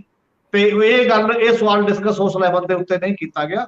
ਇਹਦਾ ਮਤਲਬ ਦਾ ਦੇ ਪੁਆਇੰਟ ਤੋਂ ਕਨਸਟੀਟਿਊਸ਼ਨਲ ਐਕਸਪਰਟ ਮੱਥਾ ਮਾਰ ਚੁੱਕੇ ਨੇ 3 ਵਾਰ। ਇਹ ਤੋਂ ਵੱਡੀਆਂ ਕਮੇਟੀਆਂ ਹੋਰ ਕਿਹੜੀਆਂ? ਕੋਵਿਡ ਦੀ ਕਮੇਟੀ ਇਹ ਤੋਂ ਵੱਡੀ ਕਿਵੇਂ ਹੋ ਸਕਦੀ ਹੈ? ਇੱਕ ਲਾ ਕਮਿਸ਼ਨ ਕੰਟਰੀ ਦਾ, ਇੱਕ ਪਾਰਲੀਮੈਂਟ ਦੀ ਸਟੈਂਡਿੰਗ ਕਮੇਟੀ ਹੈ, ਤੇ ਤੁਹਾਡਾ ਥਿੰਕ ਟੈਂਕ ਨੀਤੀ ਆਯੋਗ ਹੈ। ਤਾਂ ਚੌਥੀ ਬਣਾਉਣ ਦਾ ਤੁੱਕ ਹੀ ਰਹਿ ਗਿਆ ਨਾ। ਉਹਨਾਂ ਰਿਪੋਰਟਾਂ ਤੇ ਡਿਸਕਸ ਕਰਾ ਲਓ, ਕੰਟਰੀ ਤੋਂ ਸਾਹਮਣੇ ਲਿਆਓ, ਨੈਟ ਤੇ ਅਵੇਲੇਬਲ ਕਰ ਦਿਓ ਸਾਰੇ ਲੋਕਾਂ ਲਈ, ਲੋਕ ਉਹਦੇ ਤੇ ਦੱਸ ਦੇਣਗੇ ਕੀ ਠੀਕ ਹੈ ਕੀ ਨਹੀਂ। ਇਹਦਾ ਮਤਲਬ ਮਕਸਦ ਕੇਵਲ ਇੰਨਾ ਨਹੀਂ ਹੈ ਕਿ ਇਹ ਸੋਚਣਾ ਠੀਕ ਜਾਂ ਗਲਤ, ਮਕਸਦ ਤਾਂ ਕੇਵਲ ਏਜੰਡਾ ਸੈੱਟ ਕਰਨਾ ਹੈ ਕਿ ਜਿਹੜਾ ਇੰਡੀਆ ਜਾਂ ਅਲਾਇੰਸ ਜਾਂ ਬਾਕੀ ਏਜੰਡਾ ਸੈੱਟ ਕਰਦਾ, ਤਾਂ ਆਪਾਂ ਇੱਕ ਨਵਾਂ ਏਜੰਡਾ ਜਿਹਦੇ ਤੇ ਡਿਬੇਟ ਨਵੀਂ ਛੇੜ ਦੋ ਕਿਸੇ ਨਾ ਕਿਸੇ ਰੂਪ ਦੇ ਵਿੱਚ, ਤਾਂ ਕਿ ਉਹ ਚੀਜ਼ ਉਹੀ ਜਿਹੀ ਚੱਲਦੀ ਰਹੇ। ਉਹਦੇ ਨਾਲ ਕੋਈ ਪੋਲਰਾਈਜੇਸ਼ਨ ਹੋ ਸਕਦੀ ਹੈ ਜਾਂ ਨਹੀਂ ਹੋ ਸਕਦੀ, ਇਹ ਅਲੱਗ ਗੱਲ ਹੈ। ਇਹ ਸ਼ਾਇਦ ਬੀਜੇਪੀ ਨੂੰ ਪਤਾ ਹੋ, ਮੈਨੂੰ ਲੱਗਦਾ ਇਹਦੇ ਨਾਲ ਕੋਈ ਪੋਲਰਾਈਜੇਸ਼ਨ ਉਸ ਪੱਧਰ ਤੇ ਹੋ ਨਹੀਂ ਸਕਦੀ। ਔਰ ਦੂਜੀ ਗੱਲ ਇਹਦੇ ਚ ਇਹ ਹੈ ਕਿ 67 ਤੱਕ 4 ਪਾਰਲੀਮੈਂਟ ਦੀਆਂ ਇਲੈਕਸ਼ਨਾਂ ਹੋਈਆਂ ਤੇ ਅਸੈਂਬਲੀਆਂ ਦਾ ਇੱਕੋ ਦਿਨ ਹੋਈਆਂ। 67 ਦੇ ਵਿੱਚ ਕਿਉਂ ਵਖਰੇਵੇਂ ਹੋ ਗਏ, ਕਿਉਂ ਨਹੀਂ ਇੱਕੋ ਇਲੈਕਸ਼ਨਾਂ ਹੋ ਚੁੱਕੀਆਂ, ਐਵੋਲੂਸ਼ਨ ਕਿਵੇਂ ਹੋ ਗਿਆ? ਉਹਦਾ ਮਤਲਬ ਹੈ ਕਿ 1957 ਦੇ ਵਿੱਚ 1953 ਚ ਹੱਦਬੰਦੀ ਕਮਿਸ਼ਨ ਬਣਾਇਆ ਗਿਆ, 1956 ਦੇ ਵਿੱਚ ਸਟੇਟਾਂ ਰੀਆਰਗੇਨਾਈਜ਼ ਹੋਈਆਂ, ਪੰਜਾਬ ਆ ਕੇ 66 ਚ ਹੋਇਆ ਚਾਹੇ, ਤਾਂ ਸਟੇਟਾਂ ਦੇ ਵਿੱਚ ਗੈਰ ਕਾਂਗਰਸੀ ਸਰਕਾਰਾਂ ਬਣਨੀਆਂ ਸ਼ੁਰੂ ਹੋ ਗਈਆਂ। ਔਰ ਇਸੇ ਕਰਕੇ ਪਹਿਲਾਂ 53 ਦੇ ਵਿੱਚ ਹੀ ਗਿਆਨ ਸਿੰਘ ਰਾੜੇ ਵਾਲੇ ਦੀ ਪੈਪਸੂ ਦੀ ਤੋੜੀ, 67 ਦੇ ਵਿੱਚ ਜਿਹੜੀ ਸਰਕਾਰ ਤੋੜੀ ਕੇਰਲਾ ਦੇ ਵਿੱਚ ਕਮਿਊਨਿਸਟਾਂ ਦੀ, ਜਿਹੜਾ ਤੋੜਨ ਤੋਂ ਬਾਅਦ ਬੜਾ ਬਾਅਦ ਦੇ ਵਿੱਚ ਆ ਕੇ ਉਹ ਜੱਜਮੈਂਟ ਆਉਂਦੀ ਹੈ ਕਿ ਆਏ ਨਹੀਂ ਤੋੜ ਸਕਦੇ, 356 ਸਭ ਤੇ ਲਾਗੂ। ਫਿਰ ਪੰਜਾਬ ਦੇ ਵਿੱਚ 67 ਦੇ ਵਿੱਚ ਨਾਨ ਕਾਂਗਰਸ ਸਰਕਾਰ ਬਣਦੀ ਹੈ ਅਕਾਲੀ ਦਲ ਦੀ ਅਗਵਾਈ ਦੇ ਵਿੱਚ, ਡਿਫਰੈਂਟ ਸਟੇਟਾਂ 'ਚ ਬਣਨ ਲੱਗੀਆਂ ਨੇ, ਤੇ ਉਹਨਾਂ ਤੇ 356 ਵਾਰ-ਵਾਰ ਲਾਈ ਗਈ। ਪੰਜਾਬ ਸਭ ਦਾ ਭੁਗਤ ਭੋਗੀ ਸੀਗਾ। ਤੇ ਇਸ ਕਰਕੇ ਜਦੋਂ ਅਲੱਗ-ਅਲੱਗ ਟੁੱਟ ਜੂਗੀ ਅਸੈਂਬਲੀ, ਤਾਂ ਦੁਬਾਰਾ ਜਦੋਂ ਚੋਣਾਂ ਹੋਣੀਆਂ ਨੇ ਤਾਂ ਹੋਰ 5 ਸਾਲ ਲਈ ਹੋਣਗੀਆਂ, ਉਹ ਸੇਮ 5 ਸਾਲ ਲਈ ਨਹੀਂ ਨਾ ਹੋਣਗੀਆਂ ਜਦੋਂ ਪਾਰਲੀਮੈਂਟ ਹੋਣੀ ਹੈ, ਜਦੋਂ ਨਹੀਂ। ਤੇ ਫਿਰ ਇਹਦੇ ਤੋਂ ਇਲਾਵਾ ਕਾਫੀ ਸਟੇਟਾਂ ਦੇ ਵਿੱਚ ਜਿਹਨੂੰ ਇਨਸਰਜੈਂਸੀ ਕਹਿੰਦੇ ਆਪਾਂ, ਮਿਲੀਟੈਂਟ ਮੂਵਮੈਂਟਾਂ ਚੱਲੀਆਂ ਤੇ ਮਾਸ ਮੂਵਮੈਂਟਾਂ ਚੱਲੀਆਂ। ਨਾਰਥ ਈਸਟ ਦੇ ਵਿੱਚ ਕਈ ਵਾਰ ਚੋਣਾਂ ਨਹੀਂ ਹੋਈਆਂ, ਉਹ ਹੋਰ ਟਾਈਮ ਤੇ ਹੁੰਦੀਆਂ ਰਹੀਆਂ ਵੱਖ-ਵੱਖ ਸਟੇਟਾਂ ਦੇ ਵਿੱਚ ਚੋਣਾਂ। ਜੰਮੂ ਕਸ਼ਮੀਰ ਦੇ ਵਿੱਚ ਕਈ ਵਾਰ ਚੋਣਾਂ ਨਹੀਂ ਹੁੰਦੀਆਂ, ਸਰਕਾਰ ਤੋੜ ਕੇ ਤੁਸੀਂ ਕਿੰਨੇ ਸਾਲ ਚੋਣ ਨਹੀਂ ਕਰਾਈ। ਪੰਜਾਬ 'ਚ ਤੁਸੀਂ ਚੋਣ ਨਹੀਂ ਕਰਾਈ ਕਿੰਨੇ ਸਾਲ, ਤਾਂ ਫਿਰ ਇੱਕੋ ਇਲੈਕਸ਼ਨ ਕਿਵੇਂ ਚੱਲ ਸਕਦੀ?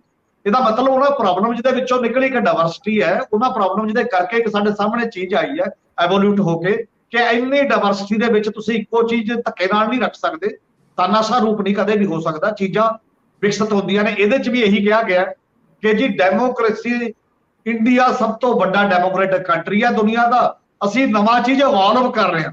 ਇਵੋਲਵ ਐ ਨਹੀਂ ਹੁੰਦਾ ਸੋਧਾ ਕਰਕੇ, ਇਵੋਲਵ ਸਹਿਜ ਤਰੀਕੇ ਨਾਲ ਹੁੰਦਾ ਹੈ। ਜੋ ਚੀਜ਼ਾਂ ਸਹਿਜ ਤਰੀਕੇ ਨਾਲ ਇਵੋਲਵ ਹੋ ਗਈਆਂ ਉਹਦੇ ਮੁਤਾਬਕ ਤੁਹਾਨੂੰ ਲਾ ਅਮੈਂਡ ਕਰਨੇ ਚਾਹੀਦੇ ਨੇ, ਨਾ ਕਿ ਜਿਹੜੀ ਚੀਜ਼ ਇਵੋਲਵ ਹੋ ਗਈ ਉਹ ਤੋਂ ਉਲਟ ਲਾ ਤੁਸੀਂ ਅਮੈਂਡ ਕਰੋ ਤੇ ਉਲਟ ਤਰੀਕੇ ਨਾਲ ਕਨਸਟੀਟਿਊਸ਼ਨ ਨੂੰ ਉਸ ਢੰਗ ਨਾਲ ਕਰੋ। ਤੇ ਇਹਦੇ ਚ ਅੱਗੇ ਨੂੰ ਵੀ ਚੀਜ਼ਾਂ ਆਉਣਗੀਆਂ। ਕੱਲ ਨੂੰ ਤੁਹਾਨੂੰ ਸਰਕਾਰਾਂ ਤੋੜਨ ਦਾ ਮਤਲਬ ਤੁਸੀਂ ਕੀ ਐਮਰਜੈਂਸੀ ਕਲੌਜ਼ ਖਤਮ ਕਰ ਦੋਗੇ ਕੰਸਟੀਟਿਊਸ਼ਨ ਚੋਂ? ਜੇ ਗਵਰਨਮੈਂਟ ਆਫ ਇੰਡੀਆ ਕਿਤੇ ਤੋੜ ਦਿੰਦੀ ਹੈ, ਮੰਨ ਲਓ ਸਪੋਜ਼ ਕਰੋ, ਫਿਰ ਕੀ ਹੋਏਗਾ? ਕਿੰਨਾ ਚਿਰ ਉੱਥੇ ਤਾਨਾਸ਼ਾਹੀ ਰਹੇਗੀ? ਕਿੰਨਾ ਚਿਰ ਇਲੈਕਸ਼ਨ ਹੋਏਗੀ? ਕਿੰਨੇ ਟੈਨਿਓਰ ਲਈ ਹੋਏਗੀ? ਕੀ ਹੋਏਗਾ? ਪਾਰਲੀਮੈਂਟ ਕੱਲ ਨੂੰ ਕਿਸੇ ਨੂੰ ਬਹੁਮਤ ਨਹੀਂ ਆਉਂਦਾ, ਉਹ ਟੁੱਟ ਜਾਂਦੀ ਹੈ ਆਪਣੇ ਆਪ। ਸਾਰੀਆਂ ਅਸੈਂਬਲੀਆਂ ਵੀ ਭੰਗ ਕਰ ਦੋਗੇ ਉਸ ਤੋਂ ਬਾਅਦ, ਜਦੋਂ ਪਾਰਲੀਮੈਂਟ ਦੀ ਚੋਣ ਹੋਇਆ ਕਰੇਗੀ, ਫਿਰ ਕਿ ਤੁਹਾਨੂੰ ਭੰਗ ਕਰਤਾ। ਕਿੰਨੇ ਟੈਕਨੀਕਲ ਇਸ਼ੂ ਵੀ ਨੇ, ਕਿੰਨੇ ਲੀਗਲ ਇਸ਼ੂ ਨੇ, ਤੇ ਕਿੰਨੇ ਥਾਟ ਦੇ ਇਸ਼ੂ ਨੇ, ਪੋਲੀਟੀਕਲ। ਐਡੇ ਵੱਡੇ ਡਿਵਰਸ ਕੰਟਰੀ ਦੇ ਵਿੱਚ ਜਿਹੜਾ ਫਾਰਮੂਲਾ ਕੇਵਲ ਇੱਕ ਭਾਸ਼ਾ ਇੱਕ ਕੰਟਰੀ, ਜਿਹੜਾ ਇੱਕ ਧਰਮ ਇੱਕ ਕੰਟਰੀ, ਇੱਕੋ ਜਿਹਾ ਪਹਿਰਾਵਾ ਇੱਕ ਕੰਟਰੀ, ਇੱਕੋ ਵੋਟ ਇੱਕ ਕੰਟਰੀ, ਇਹ ਸੰਭਵ ਹੀ ਨਹੀਂ ਹੋ ਸਕਦਾ। ਇਹ ਗੈਰ ਕੁਦਰਤੀ ਹੈ ਤੇ ਗੈਰ ਇਨਸਾਨੀ ਅਪਰੋਚ ਹੈ। ਇਹਨੇ ਨਹੀਂ ਅਮਲ ਚ ਆਉਣਾ। ਠੀਕ ਹੈ, ਇਹਦੇ ਨਾਲ ਹੋਰ ਟਾਈਪ ਦੀਆਂ ਸਮੱਸਿਆਵਾਂ ਨਵੀਆਂ ਖੜੀਆਂ ਹੋਣਗੀਆਂ, ਬਲਕਿ ਉਹ ਅਲੱਗ ਗੱਲ ਹੈ। ਤੇ ਫੈਡਰਲ ਸਟਰਕਚਰ ਚੋਂ ਸਾਡੀਆਂ ਪਾਰਟੀਆਂ ਬਾਹਰ ਚਲੀਆਂ ਗਈਆਂ ਨੇ, ਗੱਲ ਨਹੀਂ ਕਰਦੀਆਂ ਉਸ ਸਾਰੇ ਮਾਮਲੇ ਦੇ ਉੱਤੇ। ਪਰ ਅਜੇ ਕੁਝ ਸਟੇਟਾਂ ਹੈਗੀਆਂ ਨੇ ਜਿਹੜੀਆਂ ਇਹਦੇ ਤੇ ਕਾਫੀ ਸੀਰੀਅਸਲੀ ਗੱਲ ਕਰਦੀਆਂ ਨੇ, ਕੱਲੀ ਕੱਲੀ ਗੱਲ ਦੇ ਉੱਤੇ।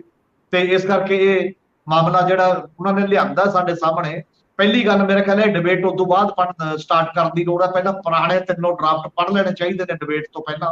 ਉਸ ਤੋਂ ਬਾਅਦ ਫਿਰ ਉਸ ਤੋਂ ਬਾਅਦ ਜਿਹੜਾ ਕੋਵਿੰਦ ਸਾਹਿਬ ਨਵਾਂ ਲੈ ਕੇ ਆਉਣਗੇ ਕੋਈ, ਫਿਰ ਦੱਸ ਦੇਣ ਵੀ ਉਹਨਾਂ ਚੋਂ ਨਵਾਂ ਕੀ ਆਇਆ। ਫਿਰ ਸ਼ਾਇਦ ਲੋਕ ਉਹਦੇ ਤੇ ਫਿਰ ਦੁਬਾਰਾ ਤਾਂ ਡਿਸਕਸ ਕਰ ਲੈਣਗੇ ਨਾ।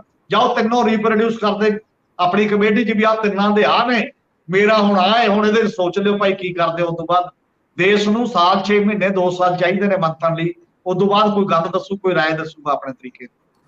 ਹਾਂ, ਜਿਨ੍ਹਾਂ ਨੇ ਵਿਰੋਧ ਕਰਨਾ ਸੀ ਉਹ ਤਾਂ ਪੈੜ 'ਚ ਪੈਰ ਰੱਖੀ ਖੜੇ ਨੇ ਪੰਜਾਬ ਦੇ ਵਿੱਚੋਂ ਤਾਂ। ਪਰ ਤੁਹਾਡੀ ਗੱਲ ਬਹੁਤ ਵਜਨਦਾਰ ਹੈ ਕਿ ਜੇਕਰ ਪਹਿਲੀਆਂ 3 ਯਤਨਾਂ ਦੇ ਜਿਹੜੇ ਵੀ ਨਤੀਜੇ ਨੇ ਖਰੜੇ ਦੇ ਰੂਪ 'ਚ, ਜੇ ਰਾਮਨਾਥ ਕੋਵਿੰਦ ਵਾਲੀ ਕਮੇਟੀ ਉਹਨਾਂ ਨੂੰ ਐਨਾਲਾਈਜ਼ ਕਰਕੇ ਇੱਕ ਨਵਾਂ ਖਰੜਾ, ਉਹਨਾਂ ਦੀਆਂ ਸਾਰੀਆਂ ਖਾਮੀਆਂ ਤੋਂ ਉੱਭਰ ਕੇ ਇੱਕ ਨਵਾਂ ਖਰੜਾ ਜਨਤਕ ਕਰਦੀ ਆ, ਪਬਲਿਕ ਡੋਮੇਨ 'ਚ ਰੱਖਦੀ ਆ, ਤਾਂ ਫਿਰ ਉਹਦੇ ਉੱਤੇ ਬਹਿਸ ਅੱਗੇ ਜਾਵੇ ਤਾਂ ਉਹਦੀ ਕੋਈ ਤਰਕ ਬਣਦਾ, ਅਦਰਵਾਈਜ਼ ਕੋਈ ਮਤਲਬ ਨਹੀਂ ਰਹਿ ਜਾਂਦਾ। ਹਾਂ, ਮੁੱਦਾ ਭਖਾ ਲਿਆ ਬੀਜੇਪੀ ਨੇ ਔਰ ਉਹਨਾਂ ਨੂੰ ਇਹ ਭਖਾਉਣੇ ਆਉਂਦੇ ਆ। ਬਹੁਤ ਮਿਹਰਬਾਨੀ, ਬਹੁਤ ਧੰਨਵਾਦ। ਥੈਂਕ ਯੂ, ਸ਼ੁਕਰੀਆ।